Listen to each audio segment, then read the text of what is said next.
on this. Welcome. Thank you for joining. We're going to give this a couple minutes. I am just doing a quick sound check. Today, we're going to talk about Freemasonry in Iran. So, if you are new to the stream, I hope that you'll take a moment to like and subscribe if you're watching this after the fact. We are right now, however, doing a sound check. I'm going to talk to you about Freemasonry in Iran, which actually is a really interesting history. Obviously, Iran is in the news. And we're good. Okay. So, actually, let me just see if I can't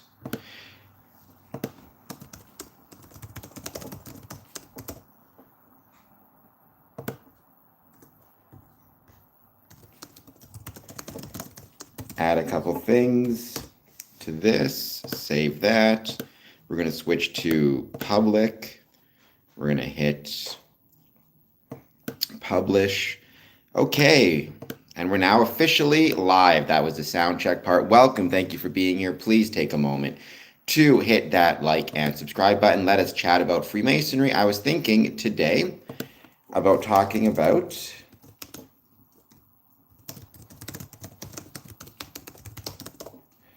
Freemasonry in Iran.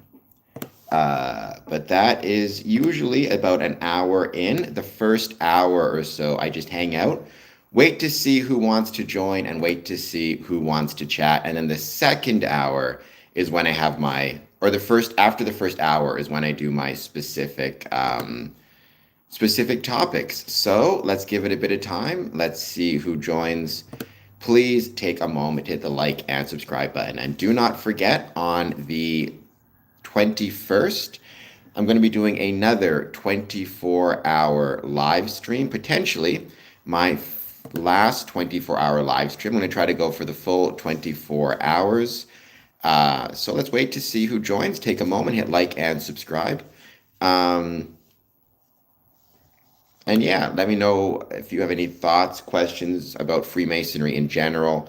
Obviously, we will switch over and talk specifically about Freemasonry in Iran about 60 minutes in. But for the time being, let's wait to see who joins. And I'm going to, by the way, be on at 1 a.m. as well. This is all about Freemasonry, Kumar. Usually the first hour of my live streaming, I don't have any specific topics. I just chat about anything. But or any questions, I should say, coming from the chat about Freemasonry. The second hour in is when I start to talk about specific topics. I've been a Freemason since 2007, so it's crazy to think, but almost 20 years. I can't believe it's gone by that quickly, to be honest. Kumar, if you're new to the stream, I hope you'll hit that like button and that subscribe button, and thank you for being here.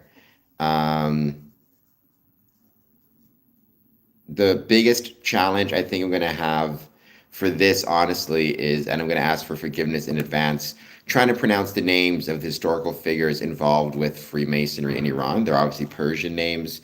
I'm going to do my best to get them correct. If I do mess up any names, my apologies. Palestine, well, thank you. I will take it. Many people say I'm not handsome, so I will take it.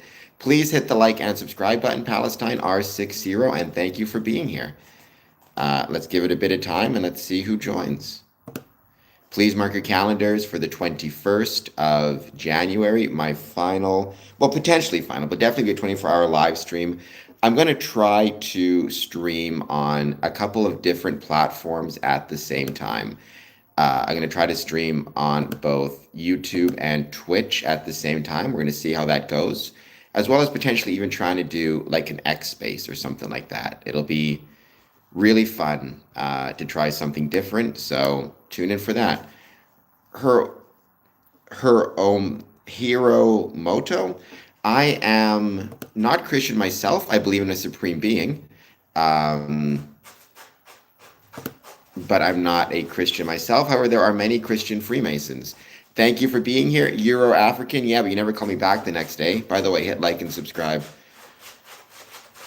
I'm not sure what you mean, Kumar. I'm happy to share my experiences of Freemasonry with anybody. That's, I think, one of my favorite things about this channel is I'm able to share my experiences about Freemasonry with multiple different people. It's something I love to do.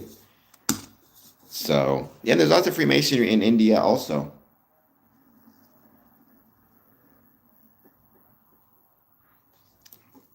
As I grab some coffee.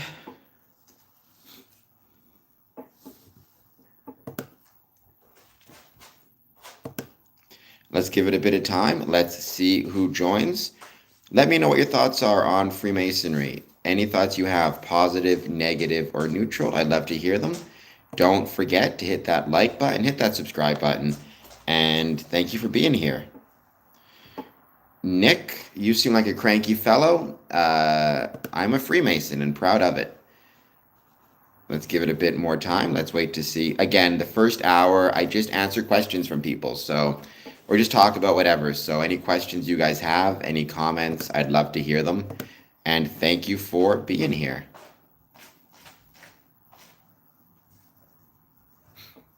We're going to give it some time, though. We're going to wait to see who joins.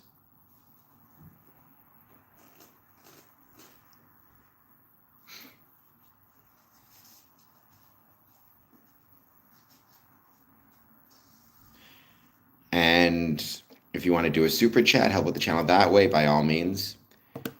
But let's give it some time. Let's see who joins. Hit that like button, hit that subscribe button. I've been having a great time traveling. I got to visit Kingsville. I'm going to be visiting Tilbury. It's going to be a lot of fun. Tilbury, Ontario, small town Ontario. It's always really fun to visit those spots. But for now, let's give it some time and let's see who joins.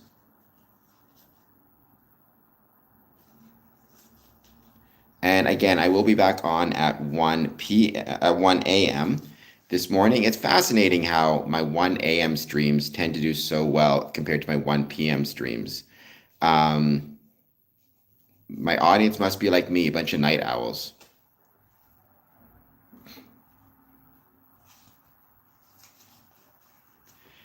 Ḥosayn.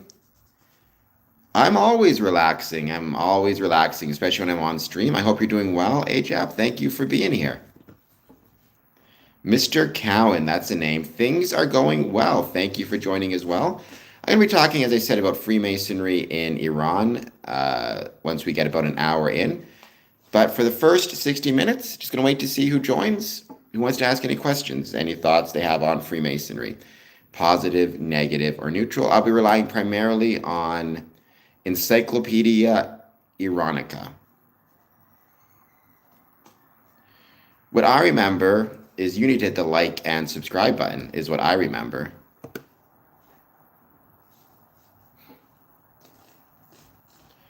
Well, I'm just going to call you Hit. I am not a big fan of the person that your name is meant to remind us of, I think. I hope you hit the like and subscribe button, but I'm going to remove you for the time being. Because whether you are Indian, First Nations, Hindu, Sikh, Muslim, Jewish, Christian, European, African, you are welcome on this stream. I'm going to join Ayrshire, Scotland. I pronounced that wrong. But welcome nonetheless, and congratulations. I'm glad you're going to join. I hope that you have an excellent joining, an excellent initiation. I'm sure it will go very, very well for you.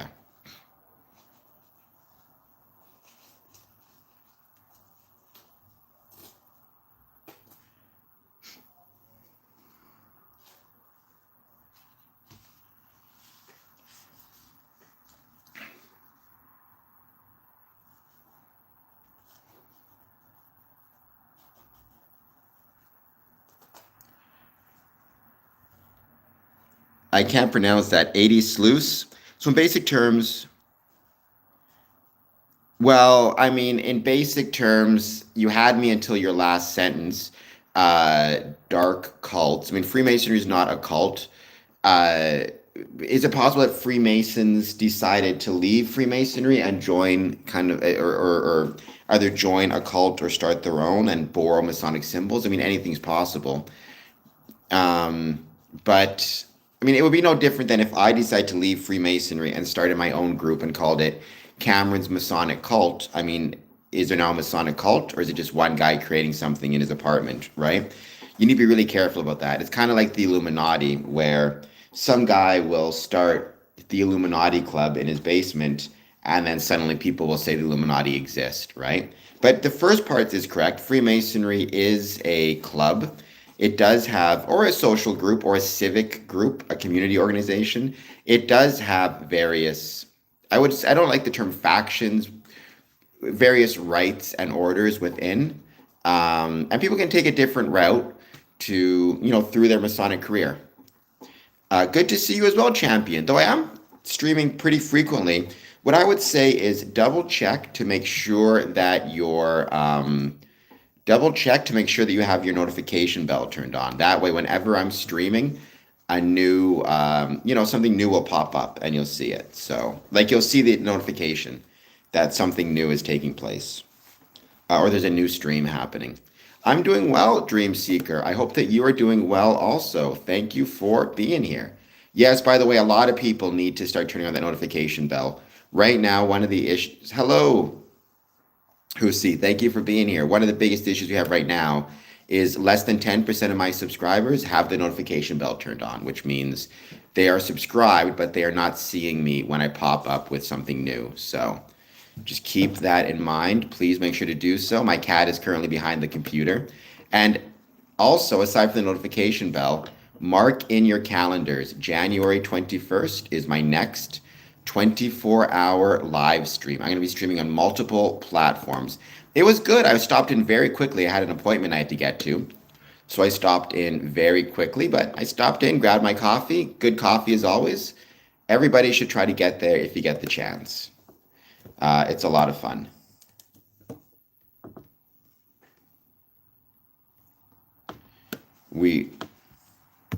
Oops. That was my cat. Come here, Bandit. I'm doing well. Gulshan? Well, we're not going to be meeting because this is YouTube. This is not real life. I'm a real person, but this is YouTube. Try to meet some people outside of YouTube. Well, as the worm turns, I don't hate life.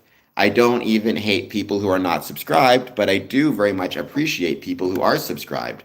So as the worm turns, take a moment to hit that subscribe button. It would be greatly, greatly appreciated. Turn on the notification bell. I have never been on Tinder. I do not know how Tinder works. This is the YouTubes. I did not know there was a new Dune video game. I like the movies. I'll say that. I like the movies quite a bit. So, Space Force. I have never tried that either, but that's very funny. I am not in the States. I am as close to the States as you can be and not be in the States. I am in Windsor, Ontario, Canada. Canadian, born and raised in Winnipeg, currently live in Windsor. And I love it. It's a great country. Greatest country in the world is Canada, partially because we have the greatest neighbors in the world. I am not a gamer. I really did get into, it's beautiful outside. It's crazy. I did get into Assassin's Creed Part 3 and the Dead Space games. So there is that. And I've been enjoying those quite a bit. It's been a lot of fun. What about you as the worm turns? Are you a gamer? And if so, what is your favorite game to play? And don't forget, you guys can also do a super chat if you want to help with the channel that way. This first, I love Assassin's Creed Part 3 because of all the Masonic references in it. And there's a bunch of them. I've even posted some. On my stream. Husi, if you want, I hope you'll consider with Assassin's Creed, checking out the videos I posted about Assassin's Creed, and maybe leaving a comment, leaving a like. What is NHS? I do not know what that is. I have a PlayStation 3, if that is to what you are referring.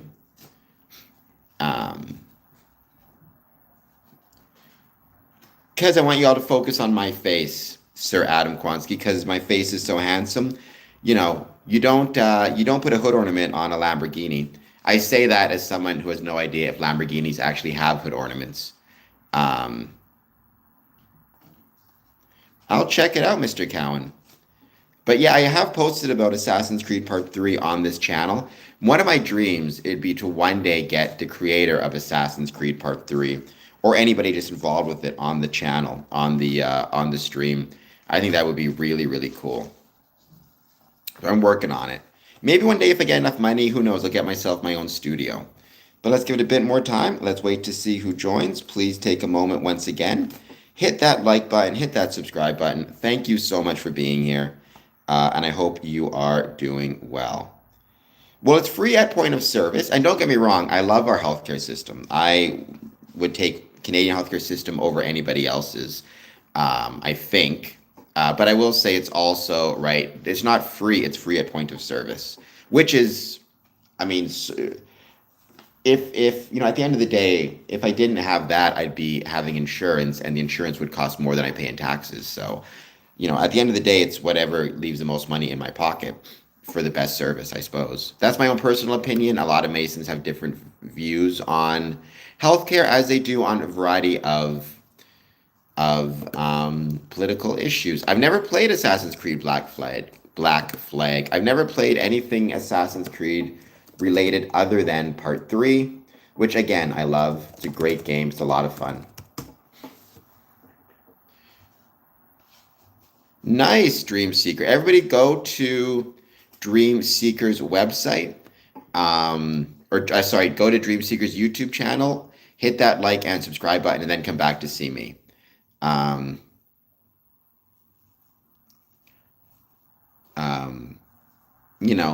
Support small streamers. It's not as easy as people think to be a streamer. I'm not saying it's the hardest thing in the world. I'm not going to compare this to, like, I don't know,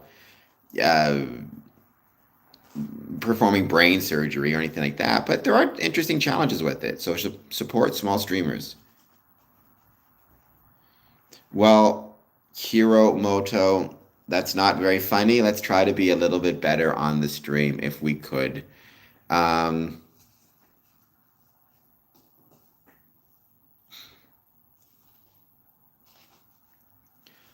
We are going to just hanging out for now, though, giving it a bit of time. Hit that like button, subscribe button, 99-cent super chat. As I was saying, once we get about an hour in is when I start on the main subjects.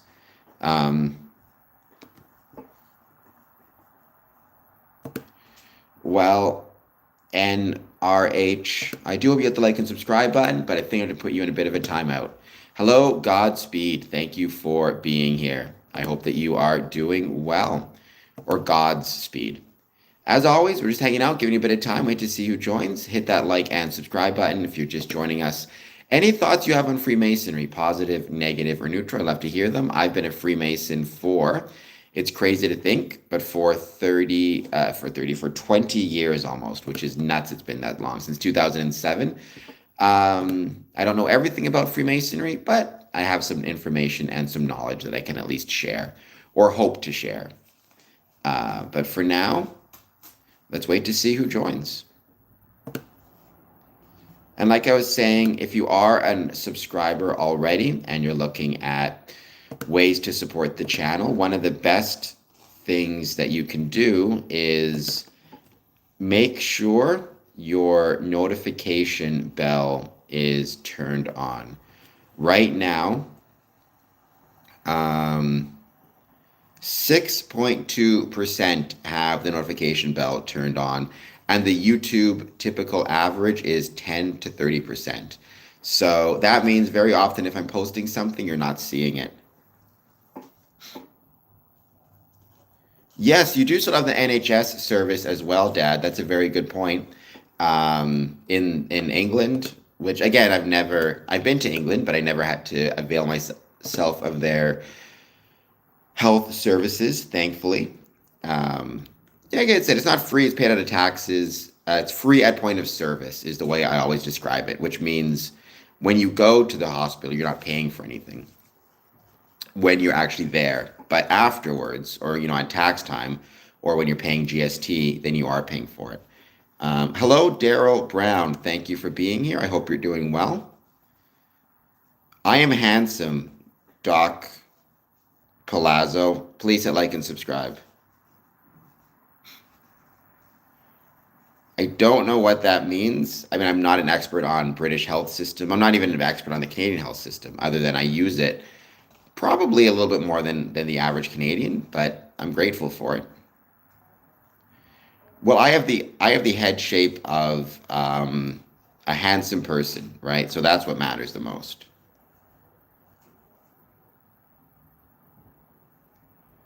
Well, then don't give me a reason to time you out, and I will not time you out. It all depends what you're saying, right? But my stream, my rules. So if I think you need to be timed out, then so be it. All right. But for now, yeah, I try not to ban people as a general rule. Um, but that doesn't mean I won't time out. I've not banned anybody as of yet, but that's not to say I won't. Kentucky Pitbull, what is up? I'm doing well, Kentucky Pitbull. I hope you're doing well also. I hope your day is going well. I hope that your 2026 is going well. It is crazy to think it has been, well, don't do that. It's crazy to think we're 12 days into 2026. Time absolutely flies. And there's a bunch of stuff I have to do now that we're, so many days in, including get my travel insurance renewed, all that good jazz. Mucky, welcome. Thank you for being here. We are not the 51st state, and I don't think we ever will be. I prefer the term private as opposed to hidden. Every Mason kind of has the line a little bit different as to where they draw that line and what they think is is private information. I am doing well, Santosios Maximus. Well, the purpose has nothing to do, I mean, the purpose of Freemasonry has nothing to do with any of the private, call them modes of recognitions or ceremonies. Right, that's not the purpose of Freemasonry. The purpose of Freemasonry is not private or secret. The purpose of Freemasonry is up to each individual Mason to find for himself or her, or herself for that matter. It could be to connect with family, to create brotherhood, to build stronger communities. Every Mason kind of has to make friends, to develop skills. There is no singular purpose within Freemasonry. I'm talking about the Freemasons. I wouldn't use the term Masonic order per se. I'm talking about Freemasonry, which has a lot of different elements to it. I've been a Freemason since 2007, so pretty much 20 years, which is crazy to think it's been that long. I mean, that could be a purpose of Freemasonry, is to understand the symbolism. But again, there is no single definition or singular understanding of the symbolism of Freemasonry, right, Daryl? Like, that's one thing you need to remember. Freemasonry is common. It's a common purpose. Sorry, it's a common experience. It's a common symbology, but with individual interpretations and individual understandings, which is one of the coolest things. Okay, Daryl, those are good places. Why not just be Catholic? Hardly soft taco. Well, that's a strange question. That's like asking if I'm listening to my favorite song, which is Simple Man, and somebody says, why listen to Simple Man? Why not just listen to, I don't know, another song, Olivia Rodriguez or something, if that's the right name. It's like, well, because I like Simple Man. It's like, you may get a sense of brotherhood, community, support from the Catholic Church and from the Catholic faith. And if that is the case, and that is the thing that you should pursue. Other people, for me, I've been to religious services, and I'm appreciative of them, and I'm appreciative of what they do for people, but it's never been something that spoke to me in the same way that civic organizations and civic groups, including Freemasonry, does. Well, I don't know if we know it was the altar of Noah for sure, right? It could have just been an altar that people are assuming or interpreting as being the altar of Noah. I don't know near as much about I never know how to pronounce the name even, Göbekli, as I should. But it's something I want to learn more about and perhaps even have a historian on the stream or an archaeologist to talk about Göbekli specifically and what it means um, for stonework and stonemasonry and humans' relationship to stone. No, you don't, Doc Palooza or Palazzo, however you pronounce your name. No, you do not. I mean, I would need to know more about it. I'm not sure why it would be a good guess. I mean, altars have been around for millennia in a variety of different settings. I mean, it's one of the oldest kind of religious, spiritual, and even civic symbols or pieces of furniture in the world, whether it be in, Roman or Greek temples. They had it in, even politicians have taken oaths on altars in the past. Which is, yeah, and that's a good way to look at it, KY Pitbull. Again, there's nothing wrong with choosing the path of the Catholic Church or, like, again, I would say, in my experience, if you are looking for a religious experience within Freemasonry, you're going to be disappointed. Freemasonry is not a religion. But that's not to say that within a Catholic church, you cannot find both a religious and a civic experience.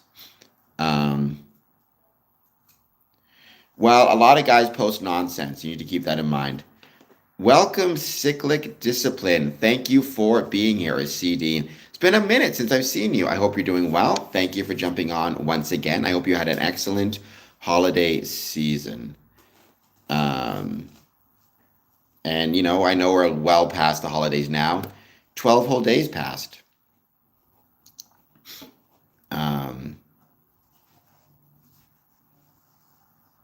Well, you want to avoid assuming things as much as you can. I would agree. That's also one of the reasons why I don't try to give too much information on this stream about Masonic ceremonies and rituals, because if I do so, the danger is it's possible to, I'm trying to think of what the word I'm looking for. It's possible to go in with expectations and assumptions that are not accurate, because Freemasonry, as I'm always saying, right, Freemasonry is not the same everywhere. There are common symbols and common understandings, there are common symbols and common traditions, even some commonalities within ritual, but there's also a lot of differences. And if I tell people what to expect based on my experiences, they will develop assumptions that will interfere with their ability to enjoy the stream. Yes, we are not cookie cutter, and that's one of the greatest strengths. One of the greatest strengths of Freemasonry is that it is not cookie cutter. In fact, there is no single governing body, no single global organization. Rather, it's decentralized. And that's one of its greatest strengths, is the decentralization. I went to law school, Champion Wizard, but I'm working on making this my profession. So please do a super chat. Just 99 cents helps out big time.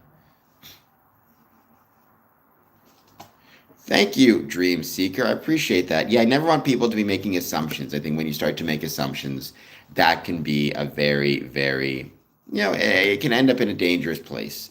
Sometimes when I say dangerous, I just mean you're not going to enjoy the experience as much. You're not going to learn as much as you could. But if those assumptions start to kind of turn or curdle towards more negative ideas, then it can get dangerous.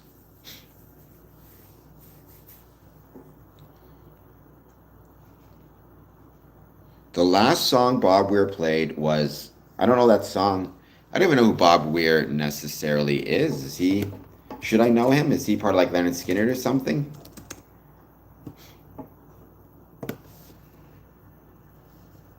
The Grateful Dead. Okay.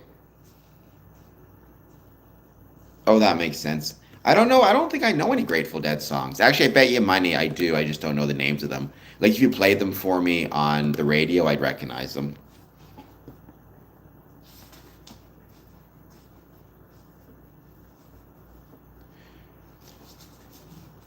It has been a while, Raised Eyebrow. Well, don't forget Raised Eyebrow. I've been streaming regularly. One thing you might want to do is check to see if your notification bell is turned on for this channel.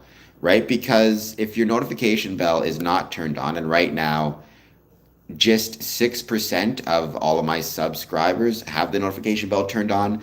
If it's not, what that means is whenever I'm streaming, you're not going to get a notification in advance letting you know that I'm here. So just make sure that if you get the chance, you're hitting that notification bell.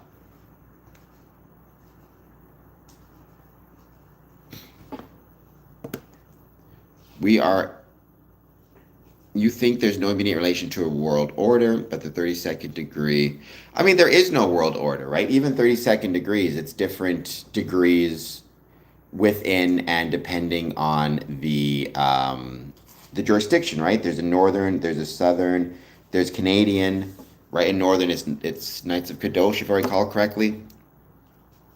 So the point is 33rd degrees do not outrank or have any more power, global or otherwise, than let's say a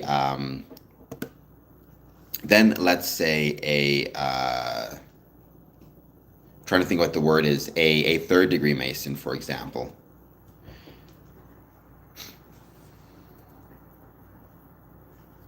Okay, well, I'm glad at least the notification bell is turned on. No worries, raised eyebrow. We all get busy. We all get busy. Well, the 33rd degree is purely invitational. However, again, even within the invitations, it's different jurisdictions are inviting people. And Scottish Rite is a rite of Freemasonry. It's not Freemasonry itself. You can be a 33rd degree and attend a lodge meeting and be outvoted, or, it's not like you come in with some sort of extra authority over, let's say, the worshipful master. 33rd is not a filter. There's no filters within Freemasonry outside of, in some ways you can view the 33rd as kind of like a Mason of the Year award in some ways, or as a recognition for distinguished service, specifically within Scottish Rite. CS, my grandpa was a Mason. Well, that's awesome, CS. My grandfather was a Mason as well. In fact, both of my grandfathers were Masons on my mom's and my dad's side. So that's really cool. And then my dad is a Freemason as well. So there are a lot of Freemason families out there. Unfortunately, less so in 2025 than there was, 2026 now, excuse me, than there was in, let's say, the 1970s and 80s, and even less then than there was in the 20s and 20s, let's say. But we're trying. That's no worries, CS. There's no law that says you have to join Freemasonry. You're welcome to not join. I'm still happy that you're on this stream. Everybody kind of has to decide for themselves if they think Freemasonry is right for them. And if for whatever reason you feel like it's not, then that's perfectly fine. Well, I wouldn't say they're exclusively the degrees that matter. What I would say is the first, second, and third degrees are the foundation upon which Freemasonry rests, right? So the example I've used a million times, if you got rid of the 33rd degree, I would be sad because, that's a very important part of a lot of people's Masonic journey. However, for 99.9% of Masons, very little about their Masonic career would change. And that includes the 33rds themselves. However, if you got rid of the first 3 degrees of Freemasonry, Freemasonry would cease to exist, right?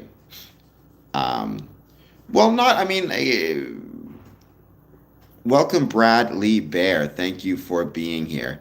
No, I have nothing but respect for the 33rd degree, but I also recognize that it is not the highest degree in Freemasonry. The highest degree in Freemasonry is the 3rd degree. They're not, I would not use the term extremely accessible, Daryl Brown, especially in 2025.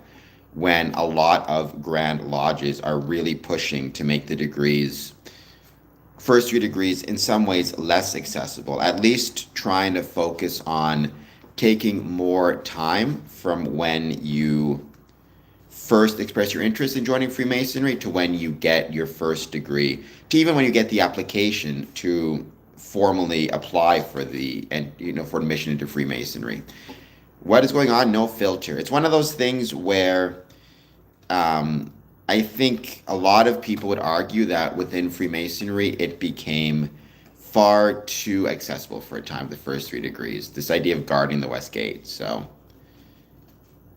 well, I mean, we're going to talk about Freemasonry in Iran, but we always wait till about 60 minutes in, till the second hour. The first hour, I just take questions from the floor. Well, I mean, unfortunately, all of the secrets have been leaked online for better or worse, but that's true not just for the first 3 degrees, that's true for the 33rd degree as well, if you want to search for them. When I say, and that's not really what matters, when I say accessible, what I mean is your ability to access them the proper way and the correct way, right? I'm not going to pretend like there aren't all the secrets online for the 33rd as well as everything else, but what matters is getting them the right way, and that's where the accessibility comes in.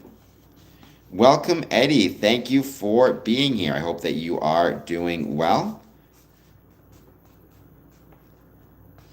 Sanjeet.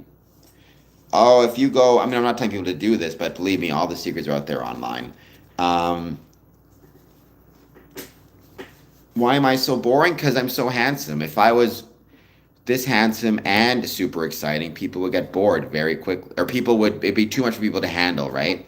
To be both, this handsome and exciting. So for fairness and to leave some ladies for the rest of you, I choose to be boring. CS, believe me, I've been asking that question since I started YouTube. I have no idea. I don't think anybody knows. By the way, please take a moment, hit that like and subscribe button. If you're new to the stream, I would appreciate it very much. I'm not sure if I've seen you on stream before, CS. And thank you to everybody who's been joining so far. I hope you're all having a very good day. 12 days into 2026. Crazy to think it's been that long. By the way, I just got my updated dues card for Tranquility Lodge 2000 out of Texas. Very proud to be a member of the Grand Lodge of Texas. I may soon be a member of another Grand Lodge as well, jurisdiction. Once I know for sure, I will let you know. Well, then don't reveal knowledge. When do we go cast? I do not believe in magic. I do not know how to cast magic. Freemasonry is not about casting magic. So it's interesting. I was also checking out and learning more about the pit on ER. The pit starring Noah Wiley from ER, also from Leverage Redemption, by the way. It's very interesting to see what I take as Masonic lessons in the show. That is something I want to talk about. So, yeah, but I wouldn't say that's magical sacred geometry. I think that's just part of. I'm trying to think of the term. I mean, I guess it depends how you define magic. I would say sacred geometry is more a recognition. It's more a recognition of the underlying order of the universe.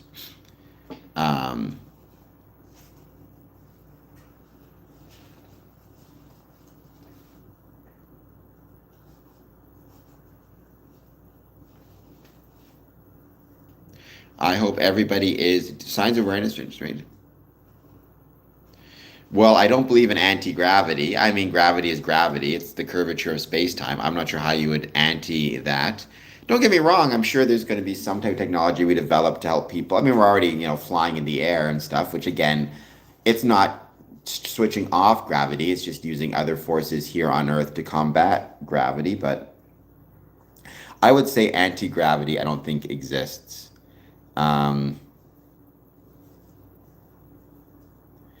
Well, yeah, KY Pitbull. I mean, that's one of those. I forget the quote, but what is it? Science. I'm trying to think of the term now, right? any science that is particularly advanced will be indistinguishable from magic to the observer, right? I mean, again, you bring somebody from 1,000 years ago into 2025, he's going to be seeing magic everywhere. The television will be magic. This would be magic. So maybe we should be more appreciative of it. Callie, please hit like and subscribe. Well, I mean, I'm sure there's all sorts of different types of technologies that are being developed, levitation-wise and whatever it might be. I could imagine levitation actually having some pretty valuable, practical applications, like making things lighter, therefore easier to transport. Not my birthday yet, but I'm working on it. I'm working on the next one.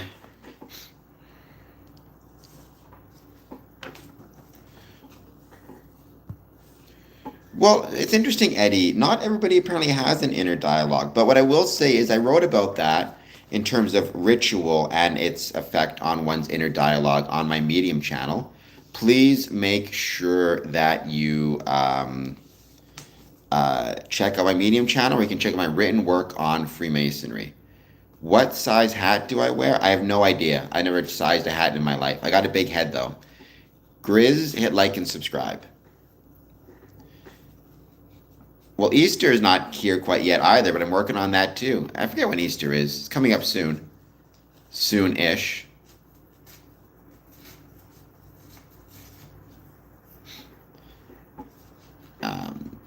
There's actually a lot of fun stuff that happens with Scottish Rite for Easter, so I think that's really cool.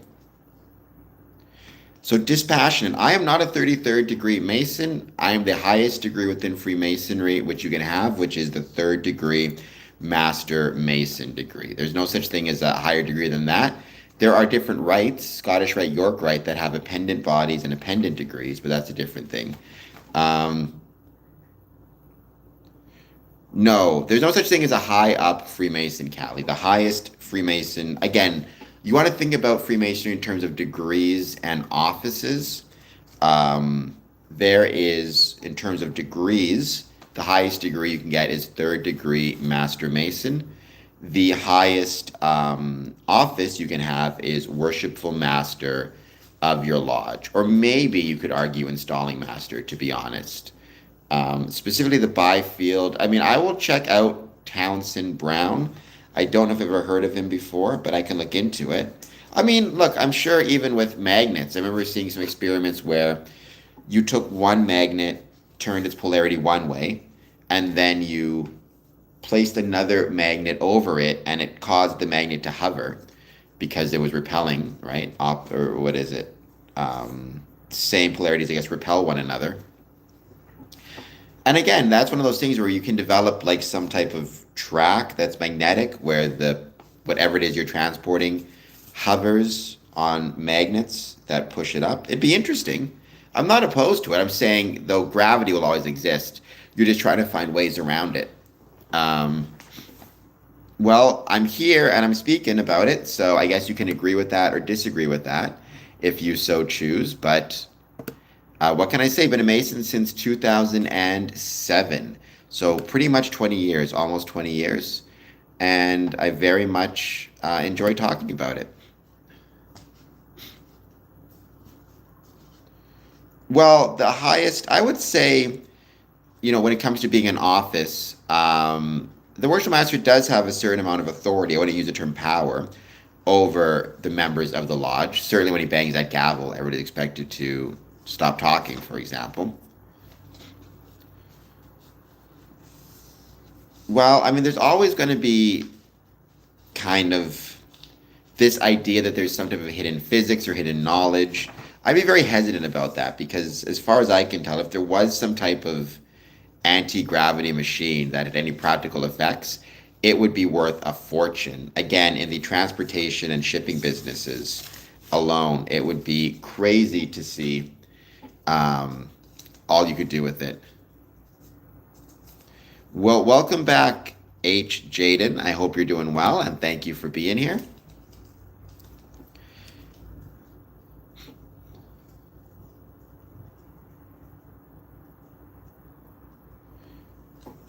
please take a moment. If you are new to the stream, hit that like and subscribe button.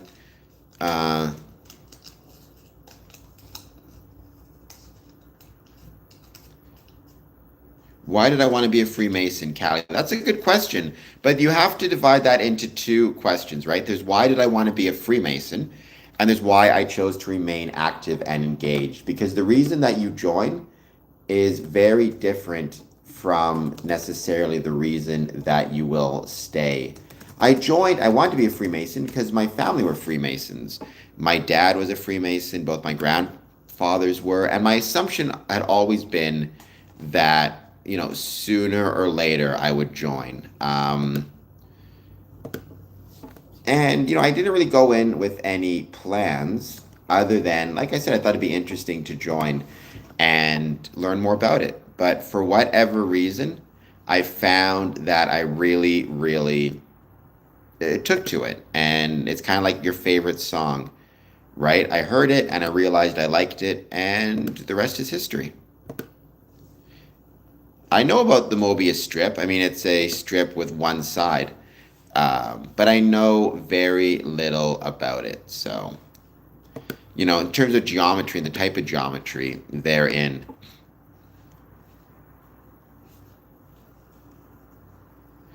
My favorite song is Simple Man by Leonard Skinner. Well, I mean, what I can say, Callie Jim, G7M, is I've been a Freemason for 20 years. I don't think I am a freak on an ego trip, but I suppose that is up to you to decide for yourself. And no, Freemasonry is not a religion, so we're not into any type of worship, devil worship or otherwise. That's not what Freemasonry is all about. Right, Freemasonry is not a religion. It's part of a civic or civil space, really a civic space, a community space.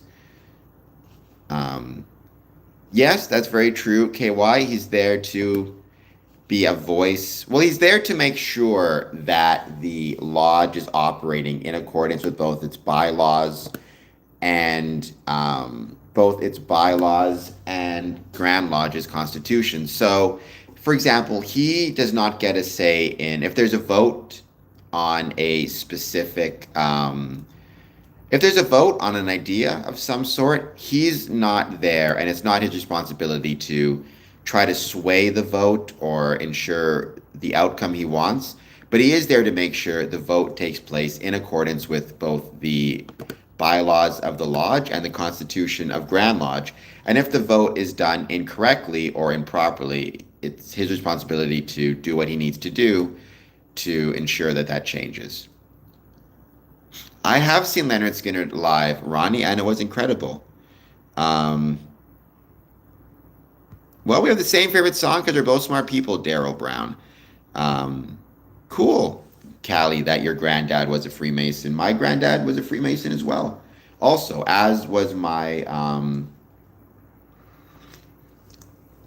other granddad, both my granddads and my grandfather. And my father, excuse me. Can I speak on some of the... I mean, I could speak on the symbols that have most impacted me. Again, there is not a single set of symbols. For example, in the States, one of the symbols that is frequently used within Freemasonry is the beehive. We don't really have that in Canada, at least an emulation ritual. For me, I would say it's the working tools of the second degree. It's my favorite.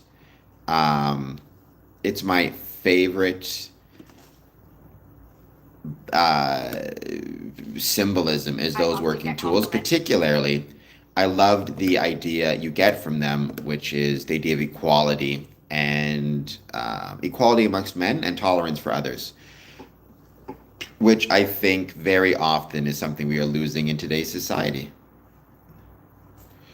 Well, Callie, I can't speak to what he saw. I've never seen anything in a lodge that disturbed me. Now, I've seen things in a Masonic lodge that have annoyed me, like when ritual is not done well, I get annoyed, or when meetings are not done well, I get annoyed. But that's a different thing.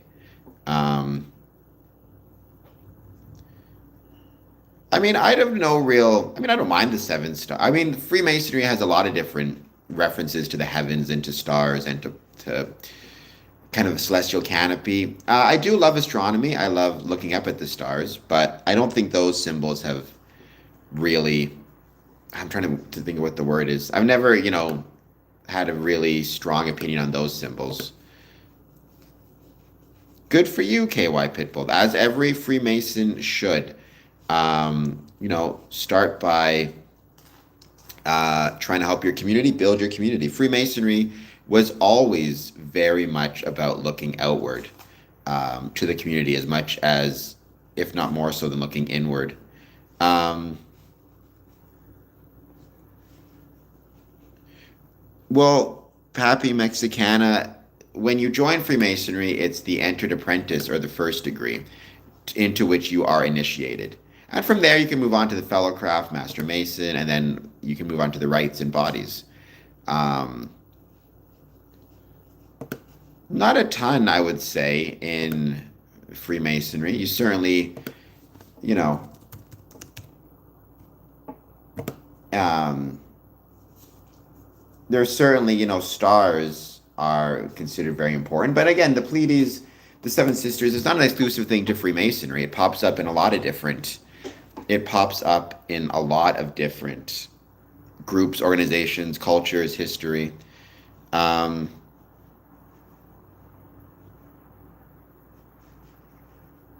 why would someone join Freemasons? Asks M. Chandler.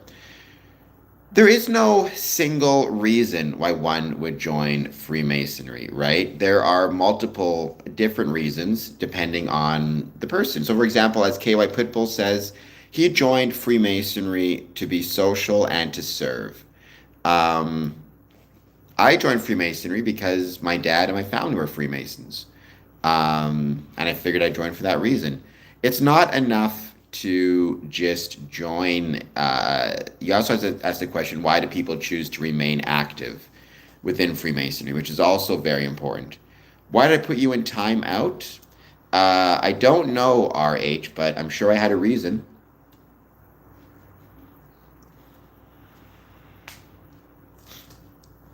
I think I know why. I think I've discovered why. I would ask, maybe you have some better things to do.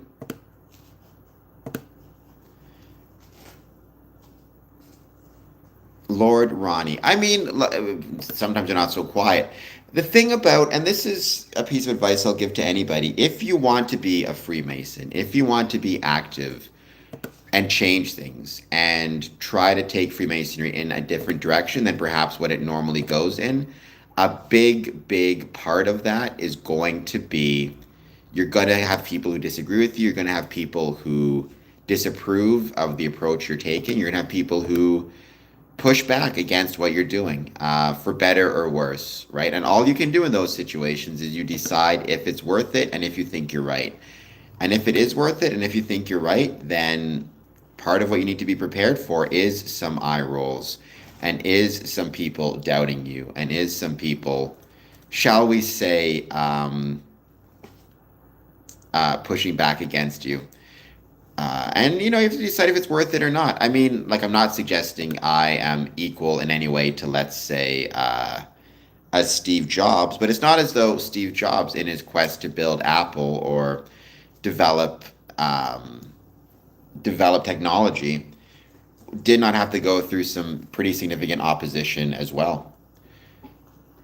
Well, Daryl, I mean, fifth degree, that's a weird way to put it. I'm not saying it's impossible because you could have joined Scottish Rite, but fifth degree is a very strange way to put it. I've never heard anybody describe themselves as a fifth degree Mason. Usually you would describe yourself as a third degree Mason, or you would describe yourself as a Scottish Rite Mason, maybe.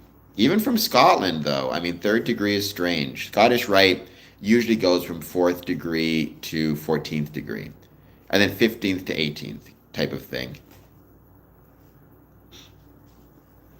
Lynn, I miss a lot of comments. I'm not going to see everything. Why are so many people, I mean, define successful? I don't really know what you mean by that. I mean,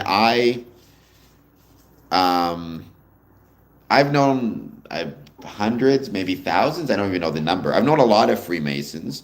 Some have been, I guess, like if you mean successful in the sense of a career, I've known people who've had, well-paying careers within Freemasonry, or who've been Freemasons and had, successful, well-paying careers.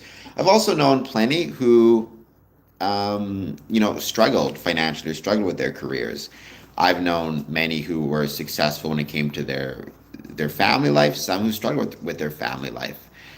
I've not experienced a overabundance of quote unquote successful people within Freemasonry. In my experience, people within Freemasonry struggle the same as anyone else. Anybody who says by joining Freemasonry you will become successful in the sense of you'll make a lot of money or be famous or get political influence is lying to you or scamming you. Now, what I will say, for whatever it's worth, is if you define success as being able to make the community a better place and being able to fight to make the world a better place, then I think you can be very successful within Freemasonry. Because just the struggle, just the fight, just the work of Freemasonry and fighting to make that world a better place is absolutely a sign of success. Even if you don't succeed, you can try your best and you can still fail. But if you tried your best, you succeeded, and you should be proud of that effort. Freemasonry is not passed through the bloodline, Daryl. That's not how it works. Freemasonry is anybody can join. You don't need to have a family connection to be a Freemason, or a bloodline, quote unquote. Nothing's wrong with that, KY, if you enjoy being a third degree Mason, and if that is something that you, like I said, there's no one way or right way to do Freemasonry. You can join the third degree and remain there and remain active in the lodge. You can join every rite and body, from the shrine to the Scottish rite to the York rite. You run your race. Don't run anybody else's. There is no bloodline opportunity. That's a weird way to describe it. I think you've been taken in by clandestine Masons, Daryl Brown, or you're just have been researching stuff and don't know what is legitimate. Lynn, I'm not sure. So Lord Ronnie, probably not. That's a really interesting question, Lord Ronnie, about the idea of putting Freemasonry on one's resume. And I have actually asked that to other people. I would say probably the negatives outweigh the positives. In that, all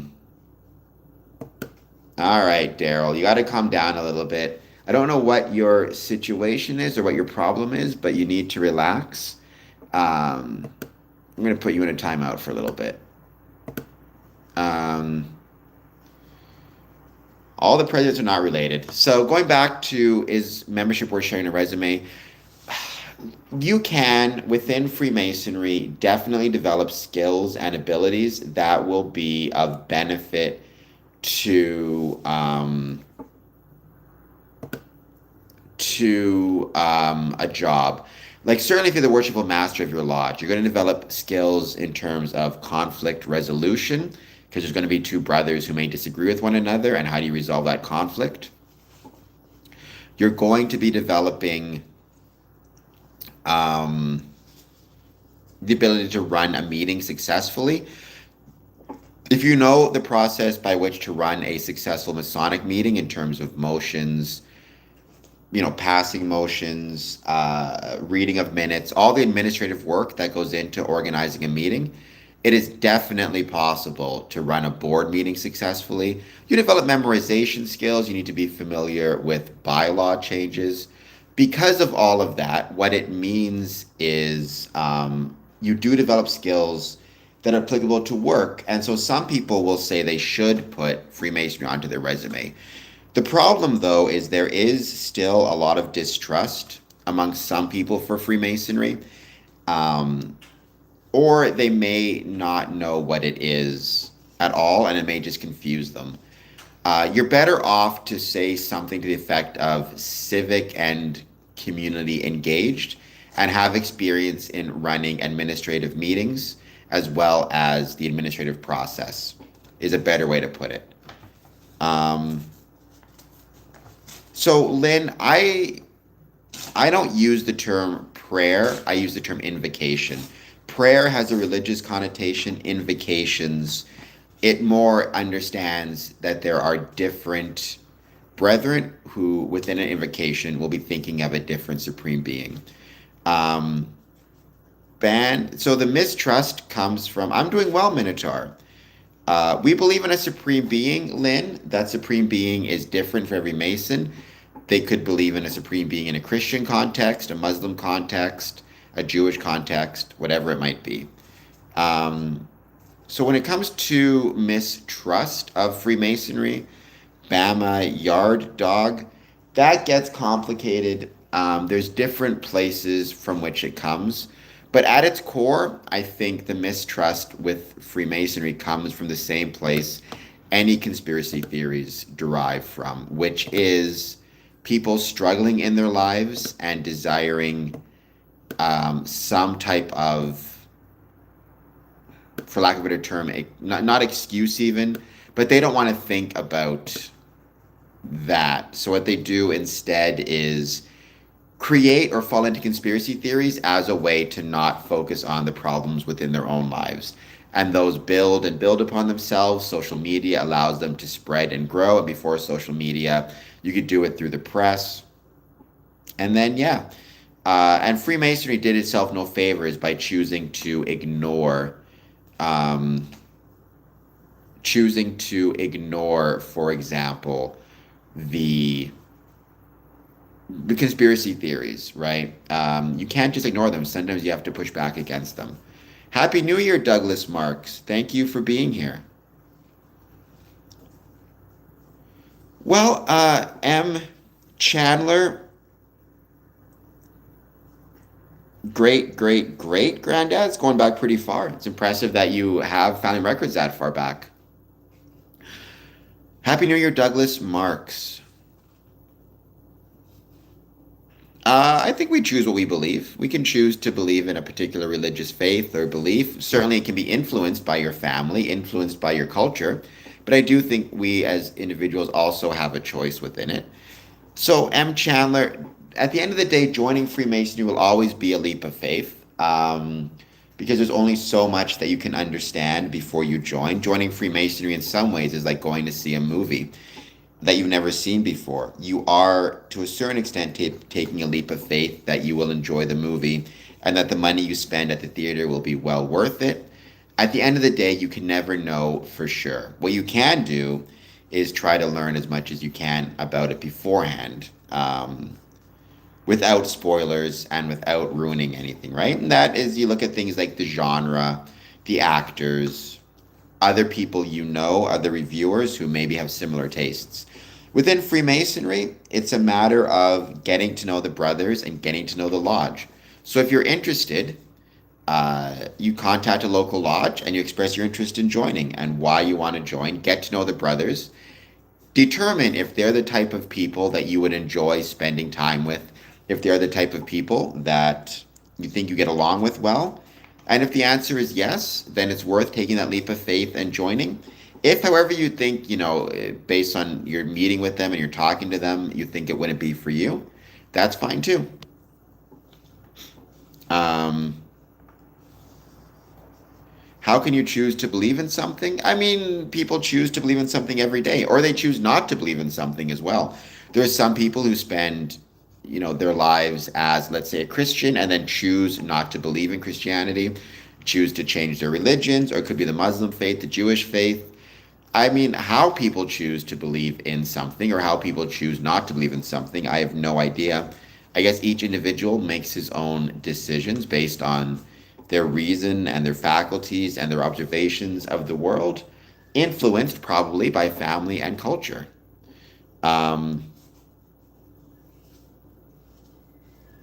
Welcome, Timothy. Thank you for being here. I'm not a Christian myself, but that's not to say I don't believe in, I don't have respect for the Christian faith as, I have respect for the faith of all of my brothers, whatever it may be. We got some hearts that may be Smokey the Clown in the house.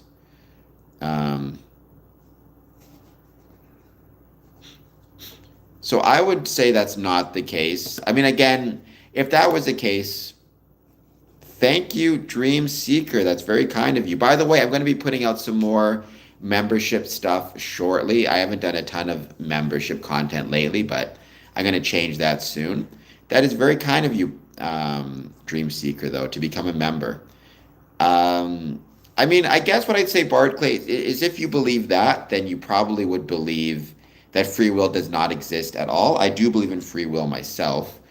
And that it would include whether it comes to our beliefs or our actions or our thoughts or any other term you may want to use.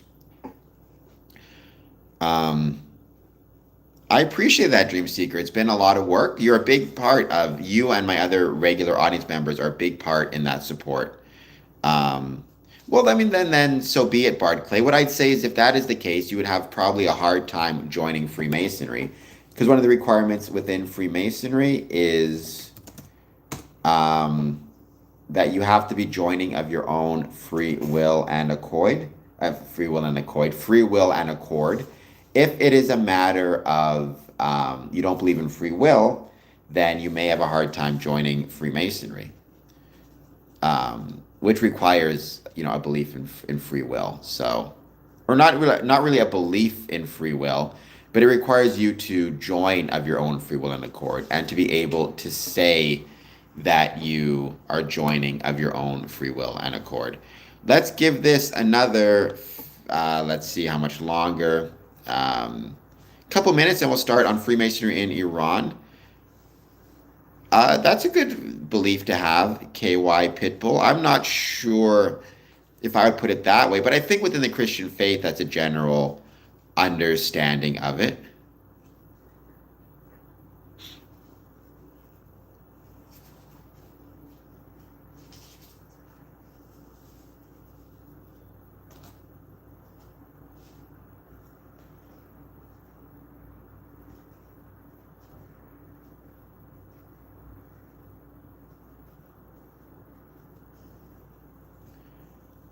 We are going to give it another, maybe we'll start now. All right, so Freemasonry in Iran.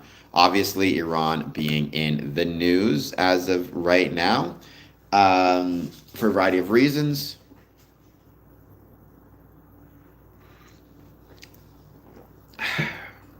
Which I'm not going to get into, although obviously I know I have some friends who have family in Iran, are from Iran themselves, moved to Canada. So I believe my doctor maybe from Iran. I'm not positive. If I recall correctly, it's been a few years since she told me. But anyways, a lot of people in the Iranian community in Canada, in Windsor. So I'm hoping that they and their families, anybody back in Iran is safe.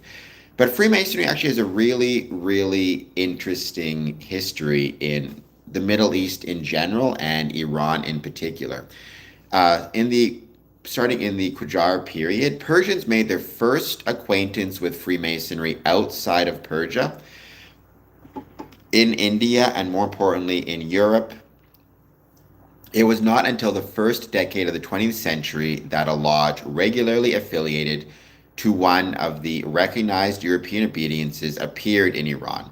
Freemasonry nonetheless played a role of some importance in the 19th century history of Persia, largely because of the linkages to foreign powers that inevitably accompanied the initiation of Persian diplomats in European capitals. In addition, a segment of the Persian elite seems to have been genuinely fascinated by Freemasonry as a form of ideology and organization that was both reminiscent of indigenous types of association and a harbinger of the European view on progress. The earliest evidence of Persian contact with Freemasonry is found in Tofat al-Alam's Memoirs of India, written by Mir Abdi Latif Sustari from 1805, He describes Freemasonry as widespread among Europeans but open to all irrespective of religion, and remarks that it is known among the Indians and the Persian speakers of India as faramusi, forgetfulness, which is not inappropriate given that their answer to any question concerning Freemasonry is, I cannot remember. The observation implies that Persians, probably merchants like Sustari himself, were among the numerous Muslim initiates of the Calcutta Lodge, which had been founded by the British in 1730, although Sustari himself does not appear to have been one of them. It suggests also that the term faramusi, for long current in Persia as a popular appellation for Freemasonry, as well as Faramusi Khana, House of Forgetfulness, designating a Masonic lodge originating in Persia, passing from there not only to Persia but also to Central Asia. The words are used by the Bukharan statesman and writer Ahmad Danes when describing the lodges of Europe and India. Additionally, he uses the words Faramusi Khana to designate an initiate. I would say, welcome, Gooey. Once again, don't call me pastor. I'm not a pastor.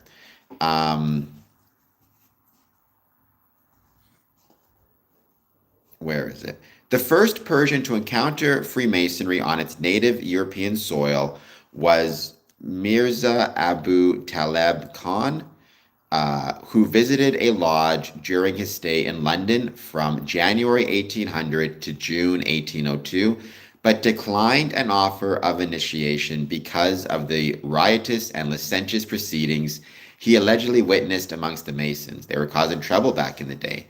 By contrast, Askar Khan Afshar, Ali Shah's envoy to France in 1808, accepted initiation into the Mother Lodge of the Philosophic Scottish Rite in Paris at a ceremony attended by Reginald de Saint-Jean d'Ailly, Napoleon's Minister of State.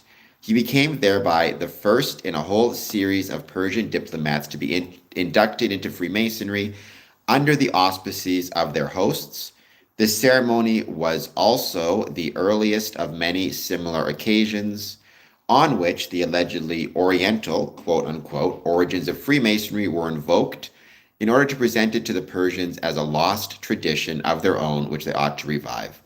The French example was followed 2 years later by the British when Mirza Abdul Hassan, ambassador to London, was proposed for membership of a lodge by Sir Gore Ouseley, his official host.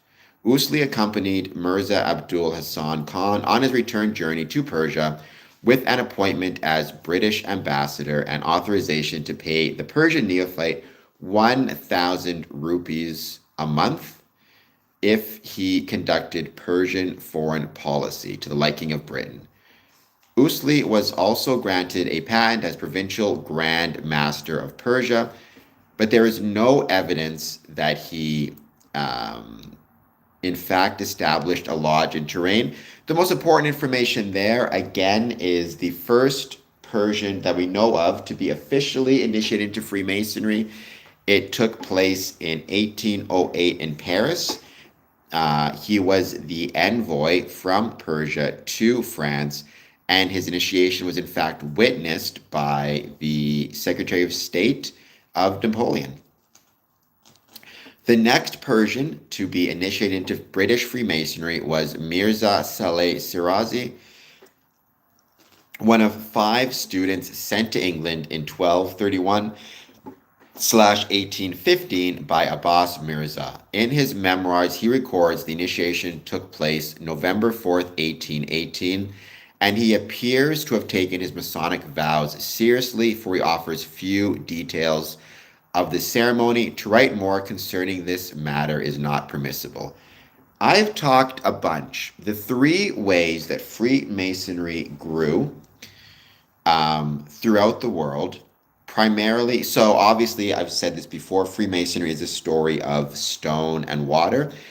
Because Freemasonry originated in England, for it to spread outside of England, it was heavily dependent on the Navy. and merchant ships. It was a water-based expansion, first and foremost. So, but the three ways it traveled on this water was either through military encampments and military engagement, which was the first way and probably the most famous, through merchant ships, which was the second way. But the third way was through students traveling from especially the Middle East to North America or England for an education and joining Freemasonry while there. And you see this here. Hello, Spirit of Justice. The next Persian to be initiated into Freemasonry was Mirza Saleh Siraza, one of the 5 students sent to England in 1815 by Abbas Miraz. In his memoirs, he records the initiation took place on 4th November 1818, and he appears to have taken his Masonic vows seriously. So the important point there to keep in mind is, again, yes, the military and military encampments, which you still see in 2025 with military bases in the Middle East having Masonic lodges. Yes, merchant and merchant ships, East India Trading Company, Macau or Portugal Trading. But don't forget about students. Again, students traveling from the Middle East, especially to England, to North America, and joining Freemasonry therein. Supposedly, to my understanding, the actual King of Jordan got his Masonic initiation while traveling for school.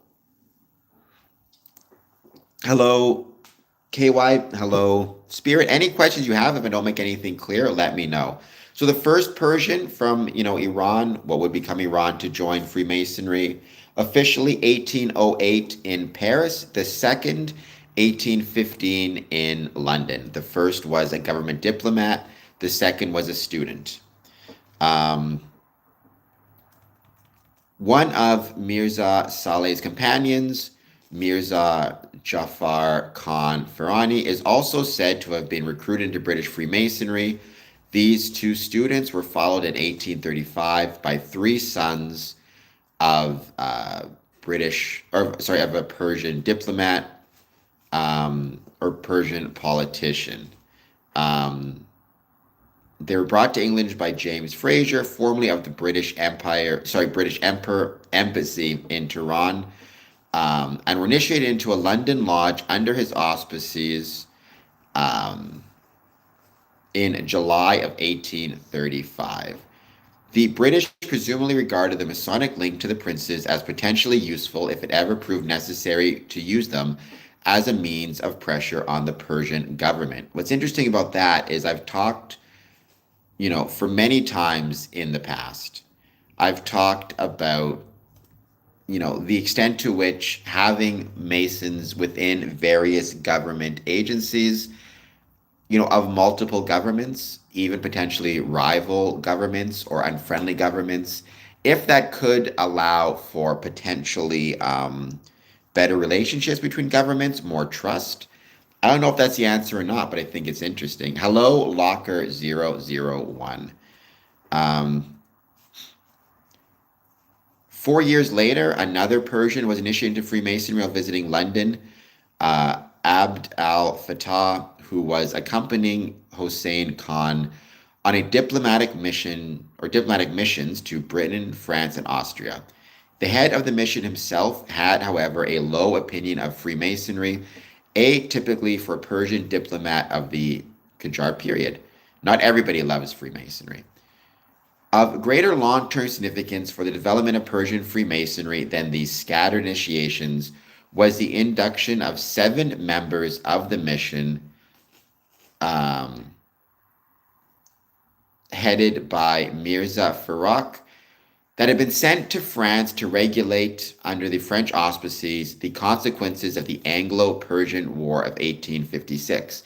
The 7 initiated into the lodge at the Paris headquarters of the Grand Orient consisted of Ghaffari himself and 6 other brethren who were all active in diplomatic circles.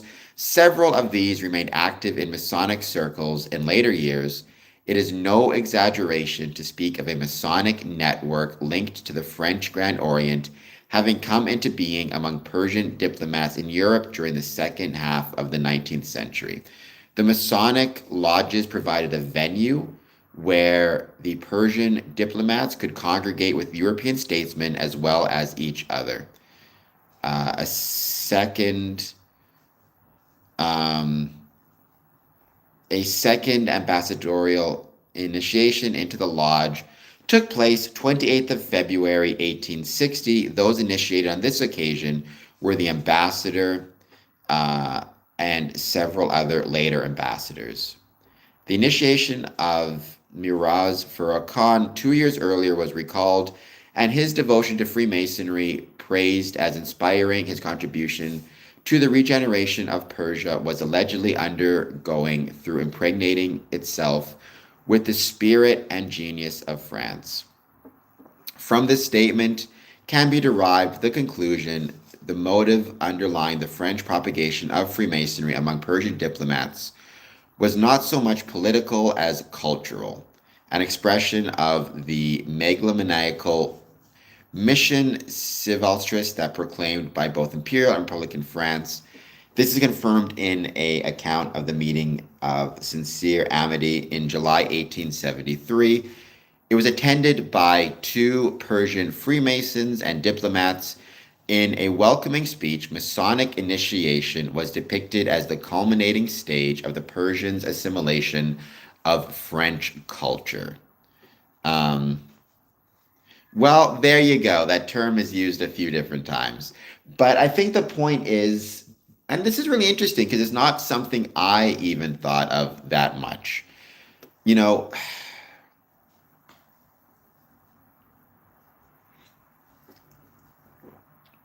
we talk within Freemasonry about, again, I gave the 3 examples of Freemasonry spreading and how and why it spread: students, military, and trade. But it's interesting within this article and within this history, what you see is Freemasonry also growing or expanding as a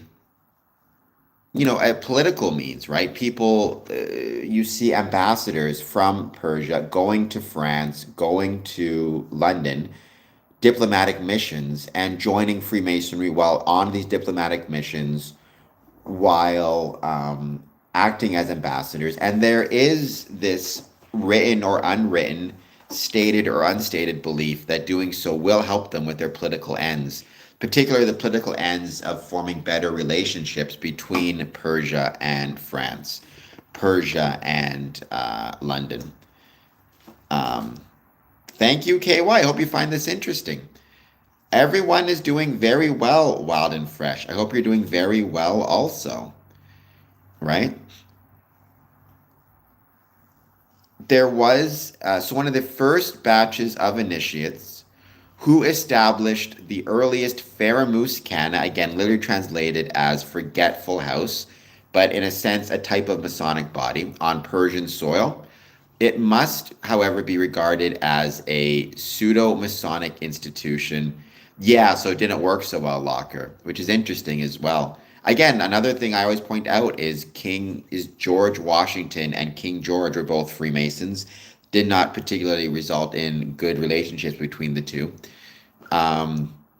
It must be regarded as a pseudo-Masonic organization or institution given its lack of affiliation to any European obediences. The Faramūs Khana was founded by Malcolm after its return to Tehran in 1858. Its nominal head was Malcolm's father, Mirza Yaqub Khan, an Armenian convert to Islam, and it met in the house of Jalal al-Din. Mirza was one of the numerous offspring of the Shah. The extent of membership is uncertain, although definitely inferior to the 30,000 that Malcolm once claimed.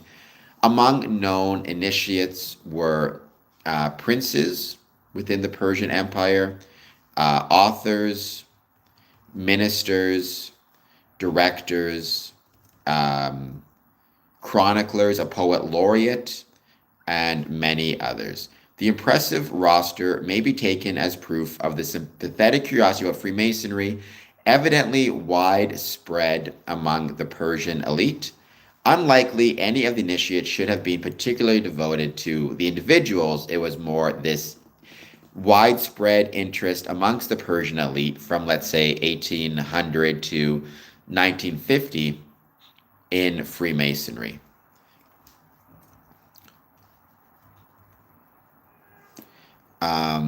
So again, this first secret society, if you want to call it that, organized on Persian soil, was not a official Masonic body. It was not recognized or chartered by any Grand Lodges, but it was considered unofficial in that it was started by a Mason and seems to have taken from them many of their Masonic ideas or Masonic rituals and ceremonies. How to become a Freemason? Worldwide discussion. To be one, ask one. Find a local Masonic lodge within your area and speak to them about why you want to join and what you hope to get from it.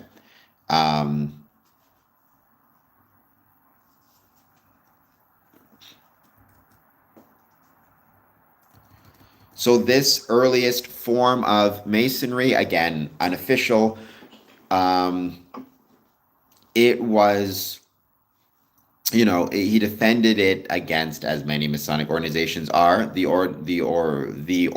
originator of it defended it against actual or anticipated charges of subverting religion. If secrecy characterized its functioning, he explained that this was precisely because of prudent concealment, a well-established principle of Shiite Islam, and the goal of Masonry was nothing other than establishing fraternity among the believers, or among the Masons. Malcolm had no need, again, the originator, to assert this alleged conformity with Islam when he described its goals to the Azerbaijani playwright and essayist Mirza Fakhr during his visit to Tiflis in 1872, for his host was a convinced atheist. Instead, he ascribed to Freemasonry straightforward worldly purposes, such as fostering modern learning, civic virtue, and social solidarity. That's how I would describe Freemasonry, to be honest. Well, Vivek, you say that, but then how do you explain the fact that it became so popular and so, well-liked amongst Shiite Islam and the Persian Masons, later become Iran?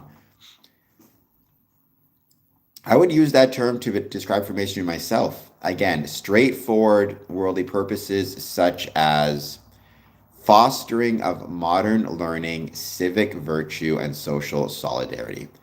The statement Malcolm gave to Wilford of London a few years ago is replete with egoistic hyperbole, but informative that Malcolm relates to having learned the organization of the secret societies and Freemasonries and conceiving a plan which should incorporate the political wisdom of Europe with the religious wisdom of Asia.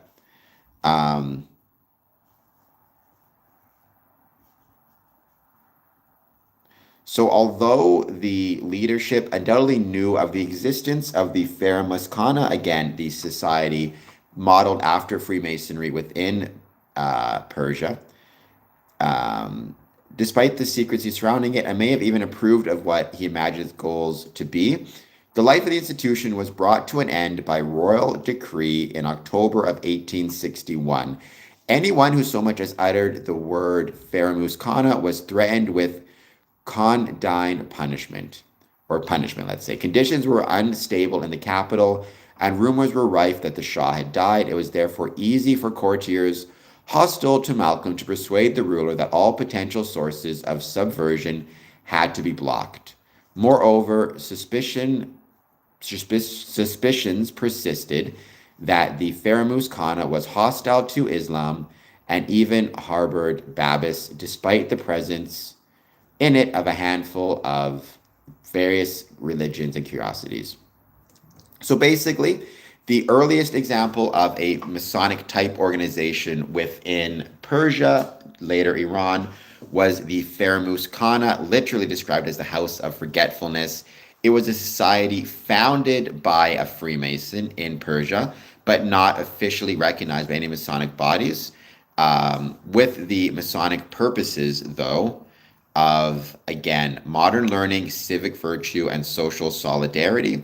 However, by royal decree, it was outlawed in 1861. Anyone who was a member or uttered the word Freemasonry was threatened with punishment.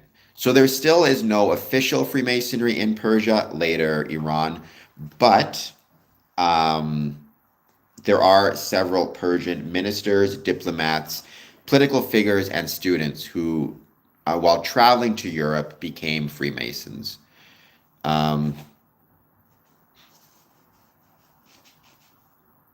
There are many subsets to Freemasonry, like Eastern Star. Um,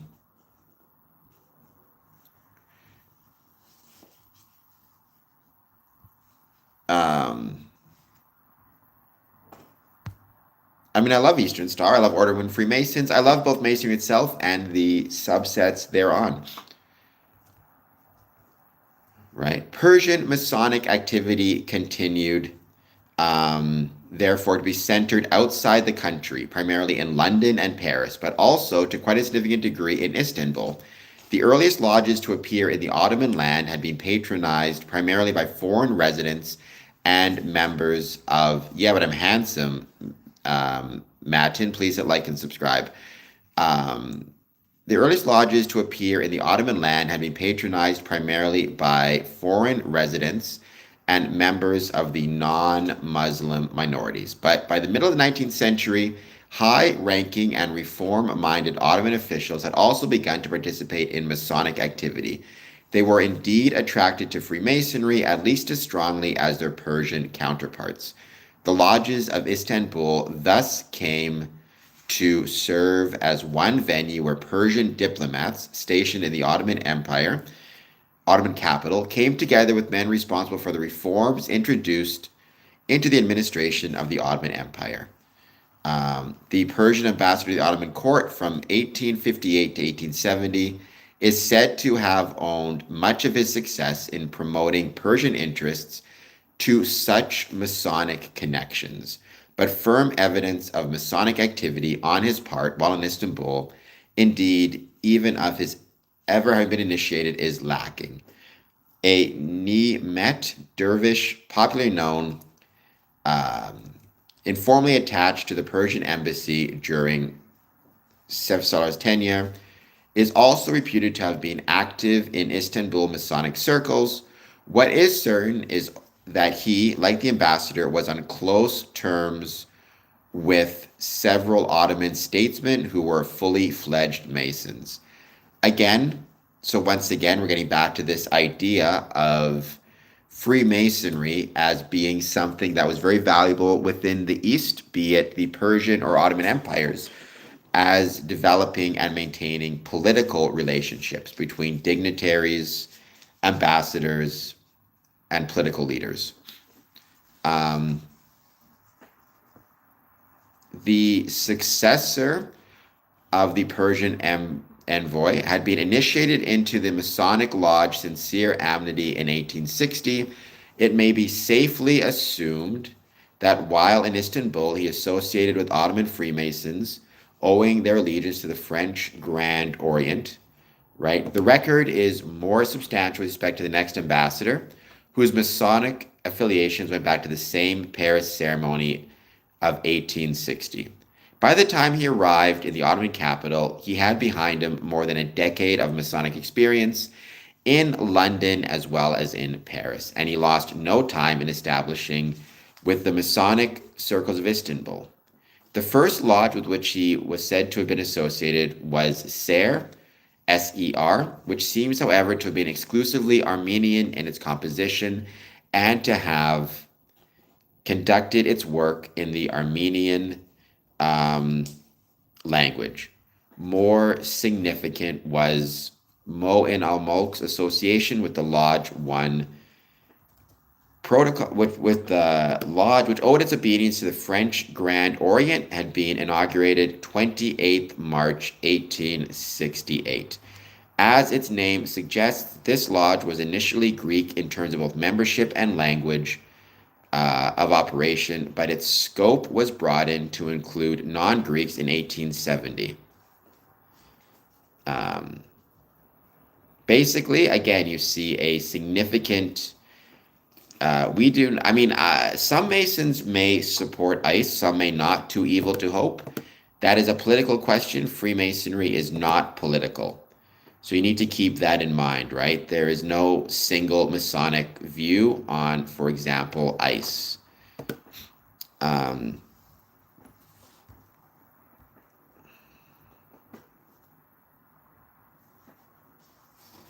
There are no dark arts, Locker. You're going to be very disappointed if you continue to think that there are dark arts. By the way, to everybody watching this, please hit the like and subscribe button, because 33 is a good number.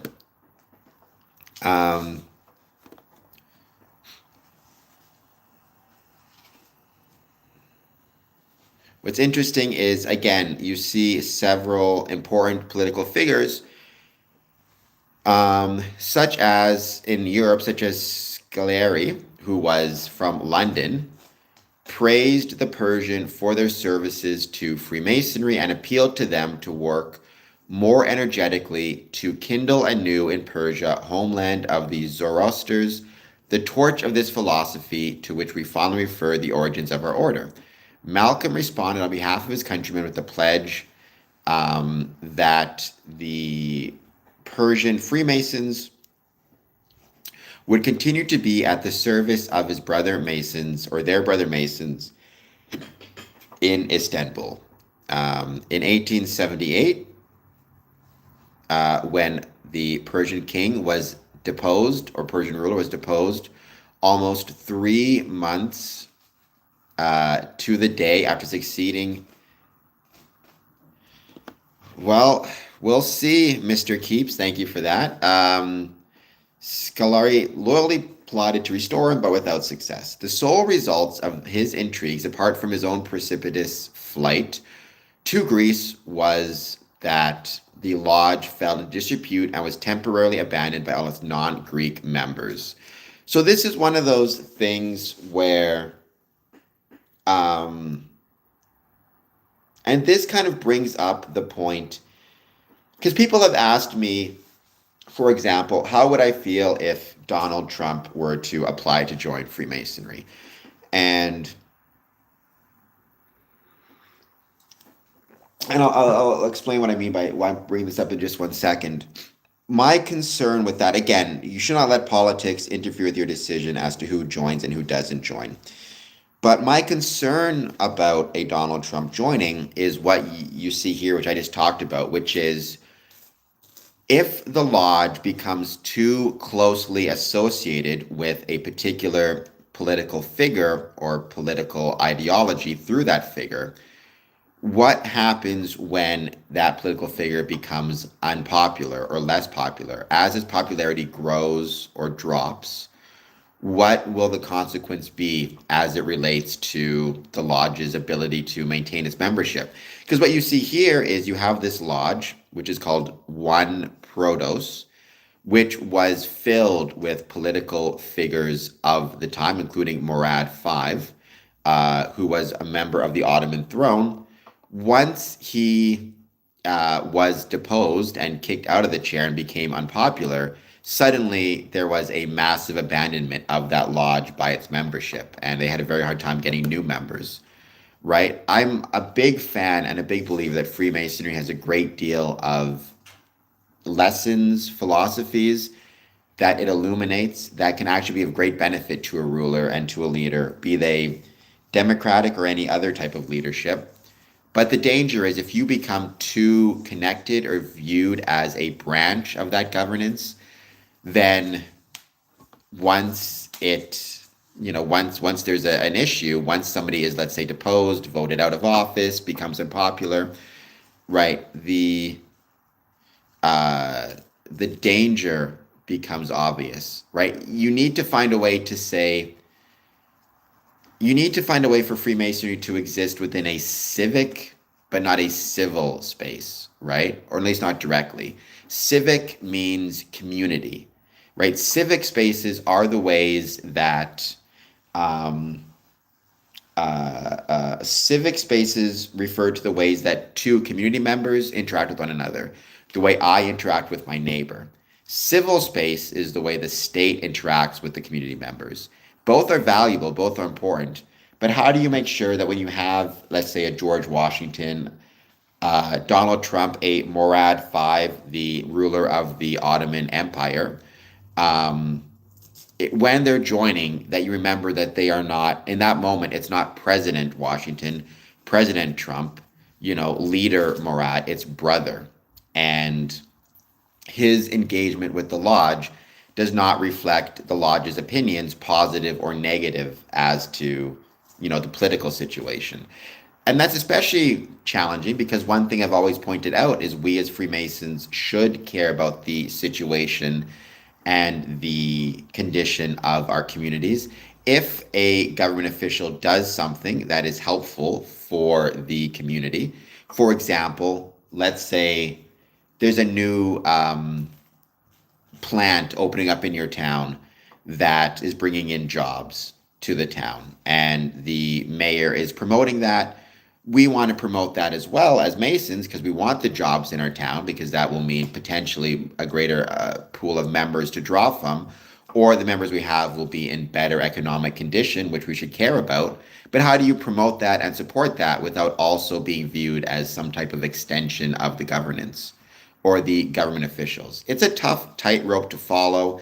I don't know if I have the best answer to it. What I will say, though, is we see the danger here in 1878, where you have a lodge, you have a political leader in the lodge. When he is deposed and removed, not only does he struggle, but the entire lodge struggles, and a lot of people leave the lodge for fear that the people who deposed him will now target the lodge. It's a very complicated situation. Because you can leave politics at the door, but that's not to say others will not, right? If you see a political figure walk into the lodge room, you may leave the politics at the door. How do you remind the people who've just seen President whomever walk into the room, walk into the lodge building, that he's there not as the president, but as a brother?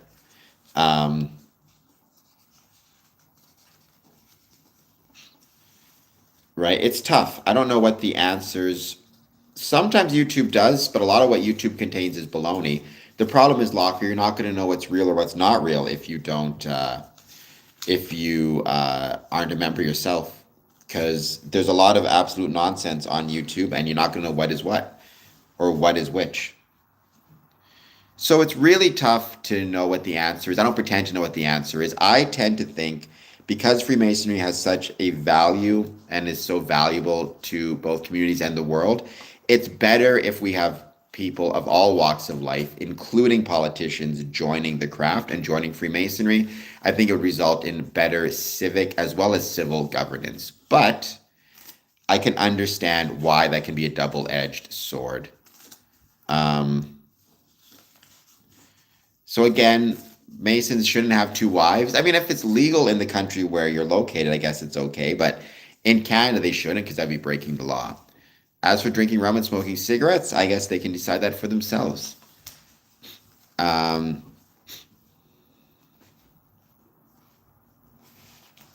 have no idea who Grassley is, Slick Rick, but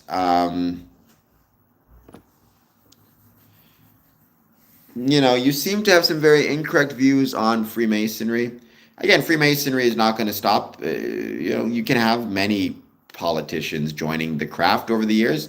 I would say in 2025, we don't have that many. I've known a couple, but they've always been maybe 3 or 4. But they've always been, or I think maybe 5, but they've always been at the municipal level, never beyond a city council. Or in one case, I knew a mayor.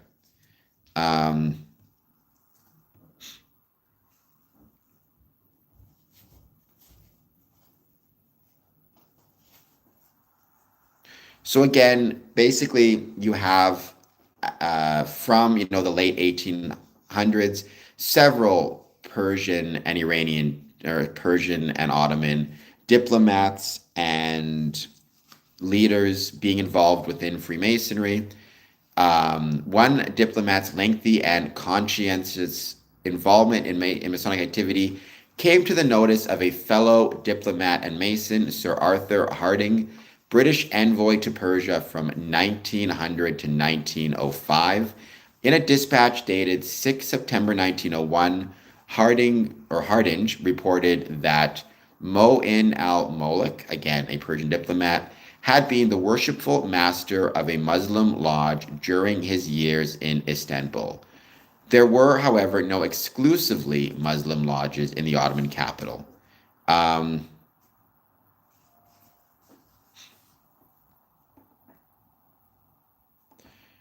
All right, Gooey, gonna have to put you back in timeout. You're getting very close to a ban. I try not to ban people, but that's not what happens within a Masonic lodge. Yeah, he's attending. I'm pretty sure he's just trolling at this point. I'm trying not to ban people, but he may get himself banned soon. All right. And after return to Persia in 1809, he had organized a Masonic lodge in Tehran while serving in succession as Minister of Justice and Minister of Foreign Affairs.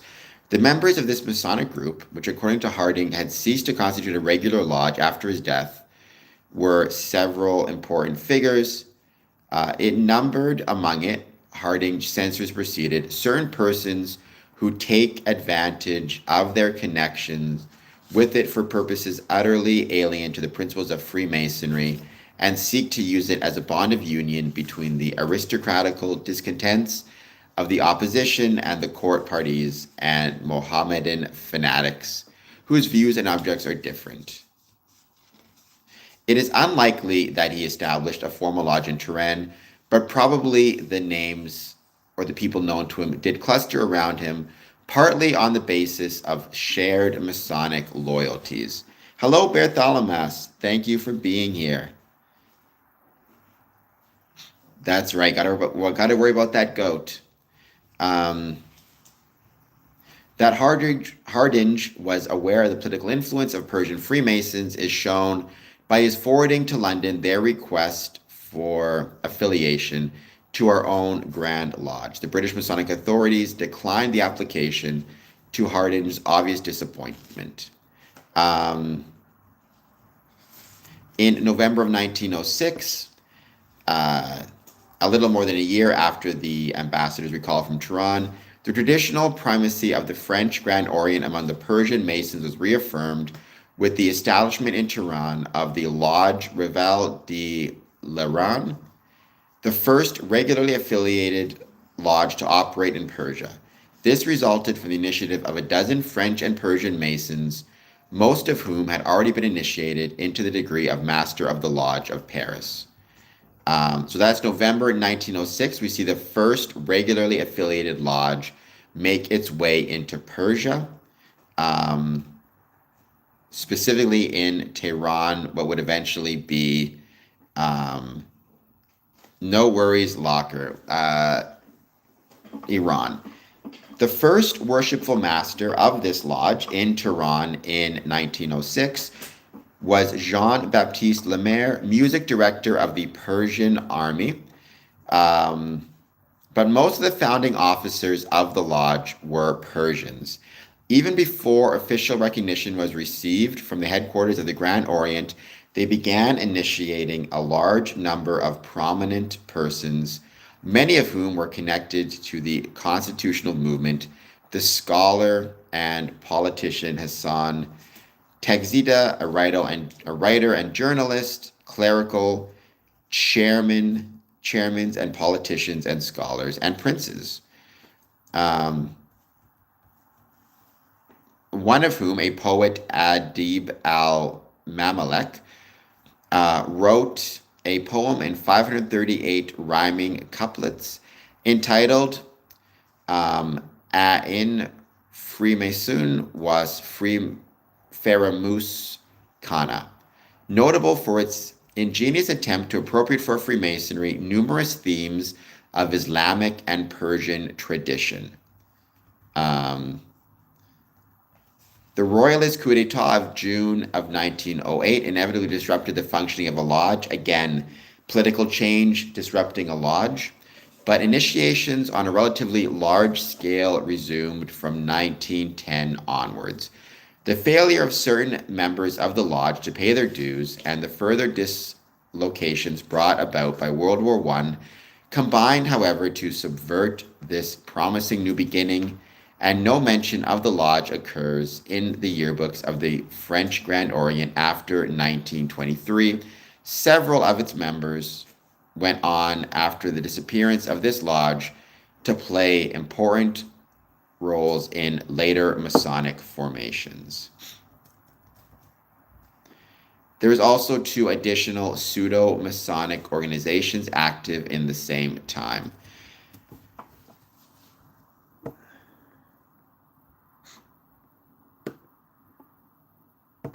So, moving on.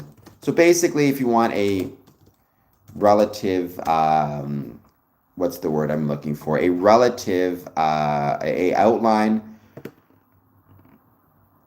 Freemasonry in Persia was very popular amongst diplomats and government officials, diplomats, ambassadors, heads of state, government officials, both in Persia and in the Ottoman Empire.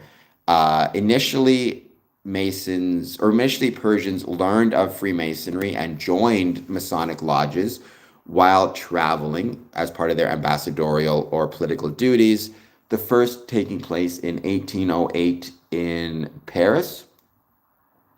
But then several other students, politicians, and ambassadors began joining Masonic lodges throughout Europe, particularly, but not exclusively, in France and London. Many saw this as an opportunity to develop stronger political relationships, as you had within the country, and those countries, both Persian and English or French Freemasons sitting together in lodge. Many of them shared official government positions, and there was this idea that you could strengthen the bonds between the two through joining of Freemasonry. The initial attempt to bring Freemasonry to Persia was through the unrecognized secret society known as Feramus Khana, which was eventually outlawed by royal decree, but was founded by a Freemason who was Persian but had joined Freemasonry in Europe, and did seem to import or bring Masonic and traditional values within Persia. There was a second attempt to form a officially recognized Masonic lodge in 1908, which was done out of the Grand Orient of France.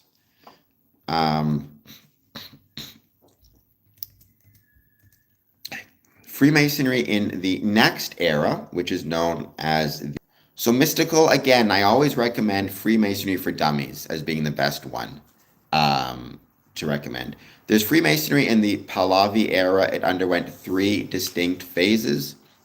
The dormant phase from 1925 to 1950 under Reza Shah, and the decade following his abdication. The revival of Freemasonry and the creation of Lodge Pahlavi. The burgeoning of Freemasonry in the period of 1955 to 1978, when dozens of regular lodges affiliated with French, German, and Scottish lodges were established, chartered, and 2 grand lodges were established.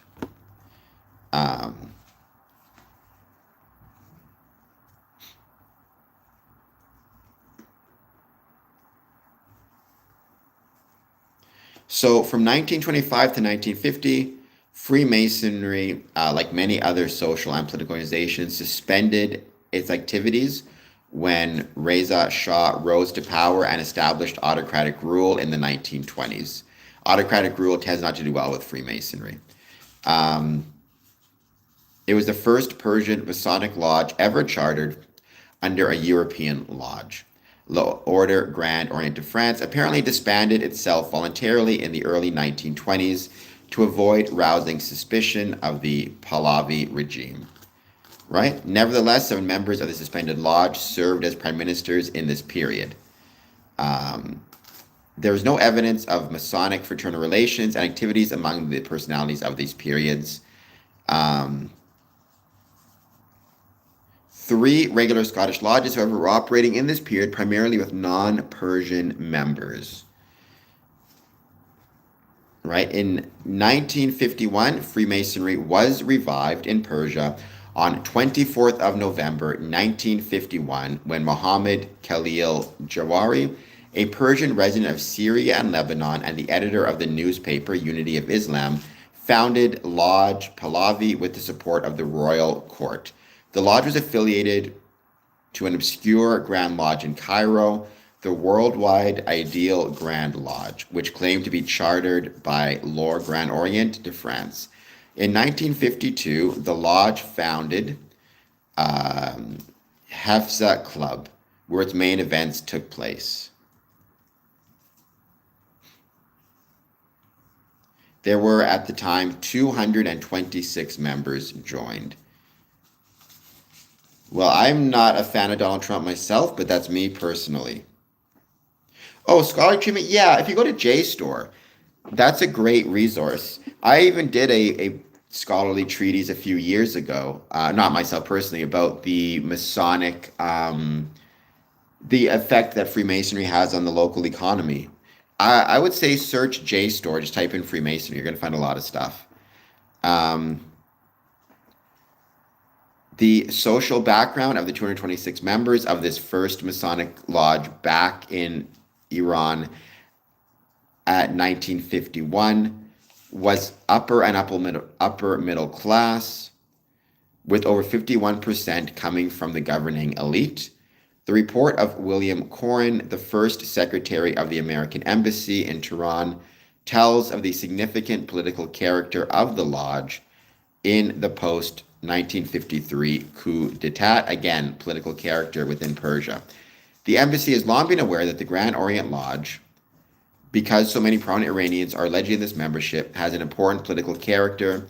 The organization is popularly believed by many Iranians to be powerful, behind-the-scenes political instrument, generally subservient to the British interest owing to the secrecy which surrounds the lodge. However, it is difficult to analyze the manner in which it operates as a political force. The character and prominence of the individuals allegedly constituting its membership, believed to include many senators, members of recent governments, and other Iranian leaders. You can find a ton of that stuff as well. KY is right. The timing of the formation of the lodge, at the height of the oil nationalization crisis, coming 6 months after the formation of the nationalist government of Mohammad Mossadegh, led to renewed suspicion and hostility towards Freemasonry in its new phase among a large number of Persians of all persuasions. Again, suspicions, obscure origins, there's suspicions everywhere. One of my favorite prime ministers, one of my favorite presidents, definitely a top 5 president for his passage of the Civil Rights Act. He was also a Freemason. He was a Freemason who did not go beyond the entered apprentice degree, but that's fine. I would still consider him a Freemason, certainly. But I like him. By the way, I hope some dude, you are some subscriber, and some dude who likes the channel also.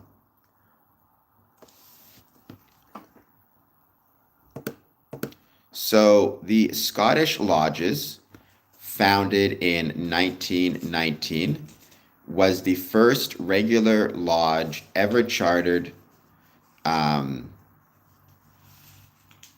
in Persia. The lodge was closed in 1921, revived in Tehran in 1922 for foreign nationals, and continued its operations to the 1970s. Thank you, some dude. In 1969, it became the senior lodge under the Grand Lodge of Iran. The first Scottish lodge for Persians, however, was chartered in 1957 with the formation of Lodge Tehran. The founders and officers of the lodge included Ḥosayn Siddiqui, the Grand Master Gholam Reza Kian, the Deputy Grand Master Mohammed Hezabi, the senior warden, Ali Asgar, the junior warden, and Major General Esmail Safa, the director of ceremony.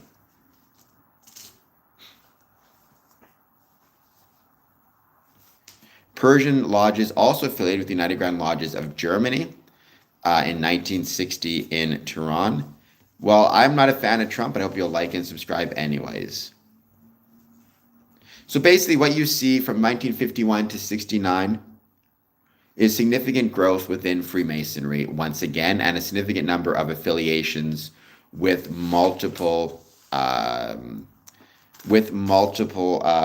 Lodge affiliations and multiple members and multiple political connections. Once again, you see this idea of Freemasonry as a political endeavor in Persia as well as a fraternal one.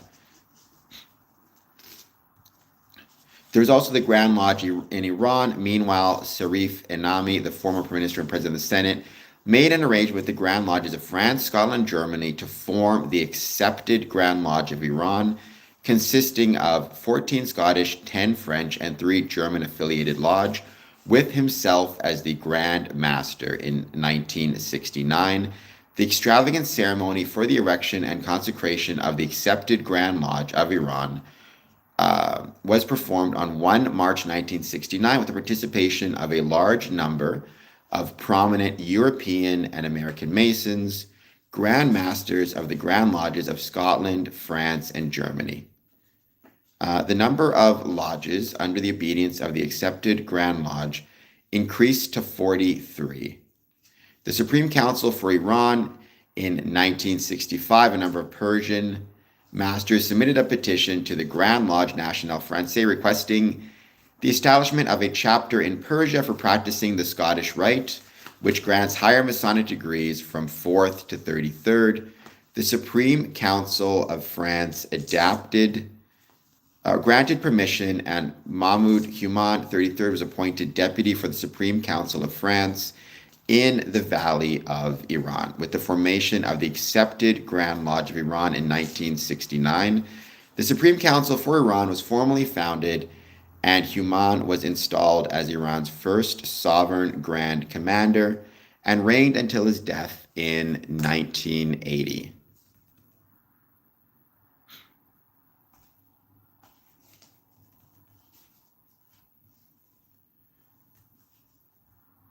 Let's see.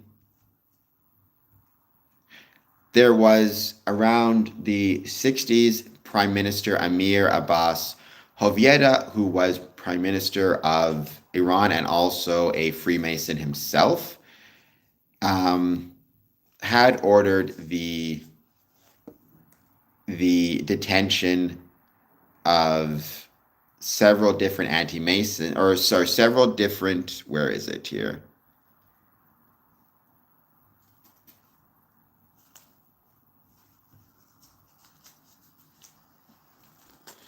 To some of his political opponents. Let me see if I can go back here once again, right?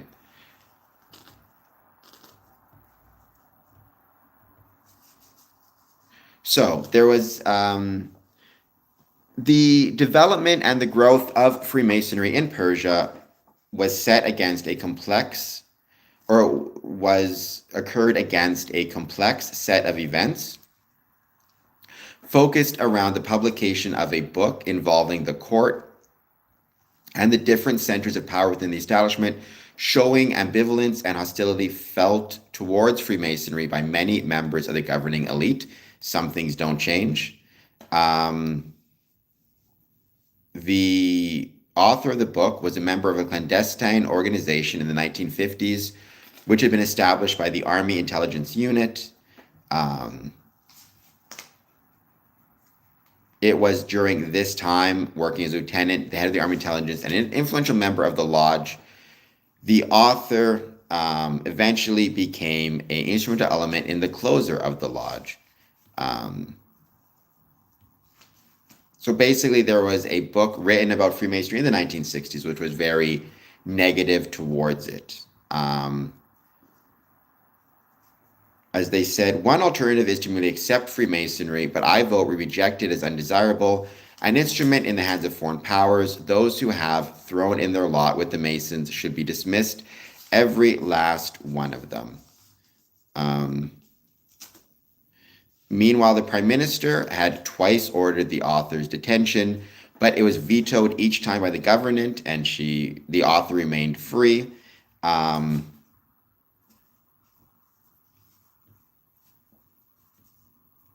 So basically, again, it shows that even in this case, there are many people, and some even Freemasons, who felt that the freedom of speech was the most important thing, despite the views of one particular Mason who was also the leader of the country.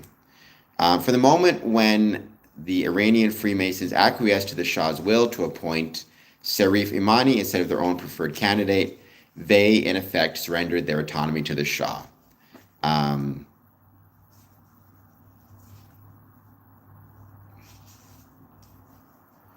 So the major character, so the point is, it was around this time in the 60s, many anti-Masonic ideas came forward, most prominently in a book written by an author who was herself actually a member of a clandestine order, but grew to dislike Freemasonry and view it as a tool for foreign governments to interfere with Iran.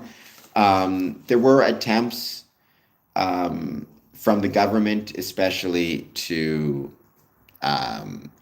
dissuade her of this, to point out to her that Freemasonry was not that, but it was always vetoed. Basically, this distrust led to the outlawing of Freemasonry after 1979, I believe it was, after the banishment or the illegality of Freemasonry. The major characteristic of Freemasonry in Persia is its predominantly elitist character when compared to the predominantly middle-class social base of its membership in most other countries. From the beginning of its introduction into Persia in the 19th century, I guess she was a member of some type of secret society that was founded through the intelligence agencies, but while doing that, she was working for a lieutenant who was himself a Freemason. And I guess through working with him, she learned of Masonic lodges being, containing both Persian and non-Persian members, and government officials of both Iran and France and Scotland and Germany. I guess that's what caused the concern. Do I need to read more into this?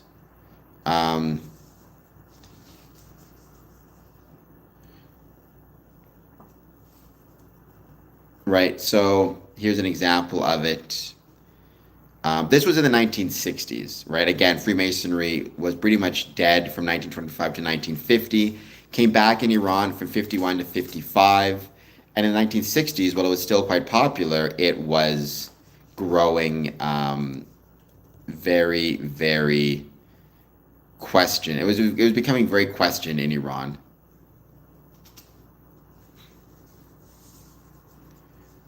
To the point that many people within Iran thought that, for example, Freemasons had caused the Watergate scandal.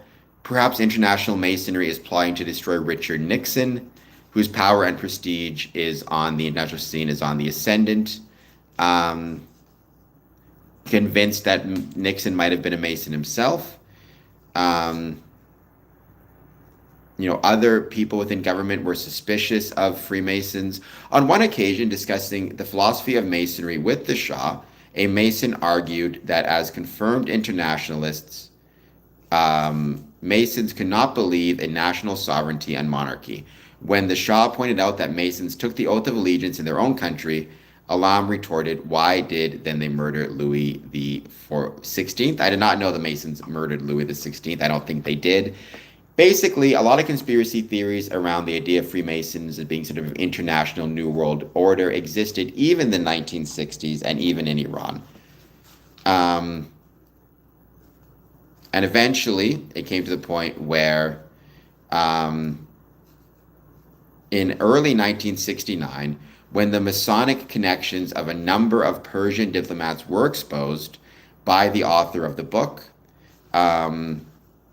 the Minister of Foreign Affairs called for the resignation of those diplomats with affiliations to any party organization or group, including any party, organization, or group that was connected in any way to Freemasonry. Yeah, and even in Iran in the 1960s. Again, my suspicion is whether these concerns existed or not, the Iranian Revolution would probably have still outlawed Freemasonry upon its rise in 1979. But the fact that in 1969 these concerns in Iran were so great that, again, the Minister of Foreign Affairs called for the resignation of any diplomats with any connections to Freemasonry. And that was in 1969. Again, that was as a consequence of the author of the anti-Masonic book that was published in the 1960s, still being a pain in the butt and exposing the names and Masonic affiliations and Masonic ranks of diplomats within Iran. But it is interesting, like, what you see is, again, for better or worse, Freemasonry in Persia did have a predominantly elitist and a predominantly political character, which it did not have in other countries. Again, most of the, even, certainly in the 1960s and 1950s, the majority of members of, let's say, Freemasonry in America, Canada, England, it was middle class. Whereas in Iran and in Persia, it was primarily upper to very upper class, and it was primarily political figures, which again is keeping in the tradition, which for much of the history of Freemasonry in Persia, it was political figures joining, ambassadors, diplomats, things of that nature.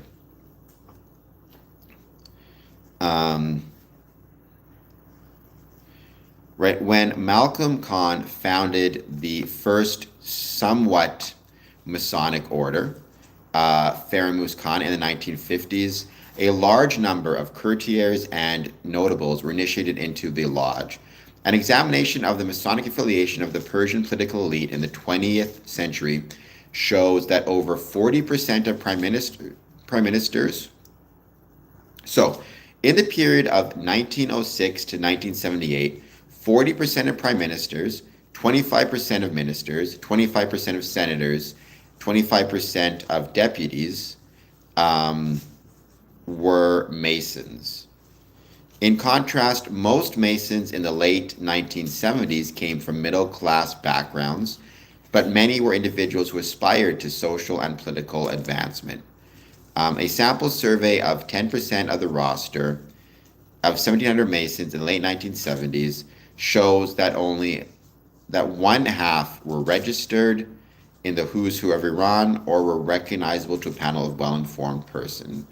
With the weakening of traditional loyalty to guilds, city quarters, religious orders, ruling elements, and kinship networks, Persian elite and aspiring members of the middle class felt an increasing need for a haven against external threats as a basis for self-protection and political advancement. I don't know if I have a good answer for that, dream seeker. I think I've given this example before. It's not about Freemasonry, it's about me. There's something about me that I like the way Freemasonry sounds. I could say I like the fact that it highlights and promotes religious tolerance and political tolerance, which it does. And that's something I absolutely love about it. I could say there's something about the ritual that I admire. I could say it's my grandfather, but ultimately it's just me. There's something about me that responds to Freemasonry very well. In the same way, there's something about me that responds to the song Simple Man very well.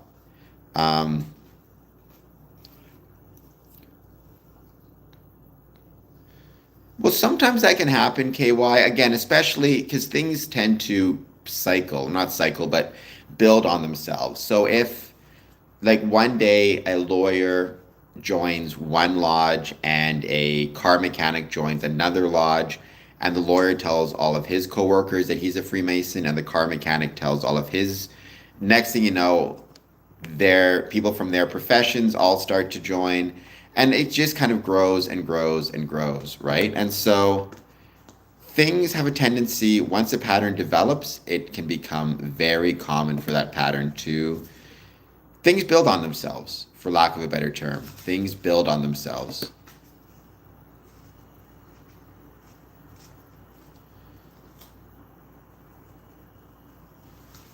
It's just, again, some people love music, some it's just a pastime. Everybody has their passions, right? And if you find it, if you can find a way to then um, monetize it or turn it into a profession, I think all the better. Some people like the order and structure of a lodge. Absolutely, that can be a big part of it as well. So I think what I'm going to do is, I hope you guys enjoyed what I was talking about. I'm going to have some more poll questions soon, but I hope you guys enjoyed the discussion about Freemasonry in Iran. It's fascinating. I'll be back on at 1 a.m. tonight. Brotherhood and trust are great things as well. And I hope everybody has an excellent, excellent day. Thank you so much for joining. I'll talk to everybody soon. All right, talk to you guys later. Bye. And don't forget, if you can, super chat, become a member, all that good jazz.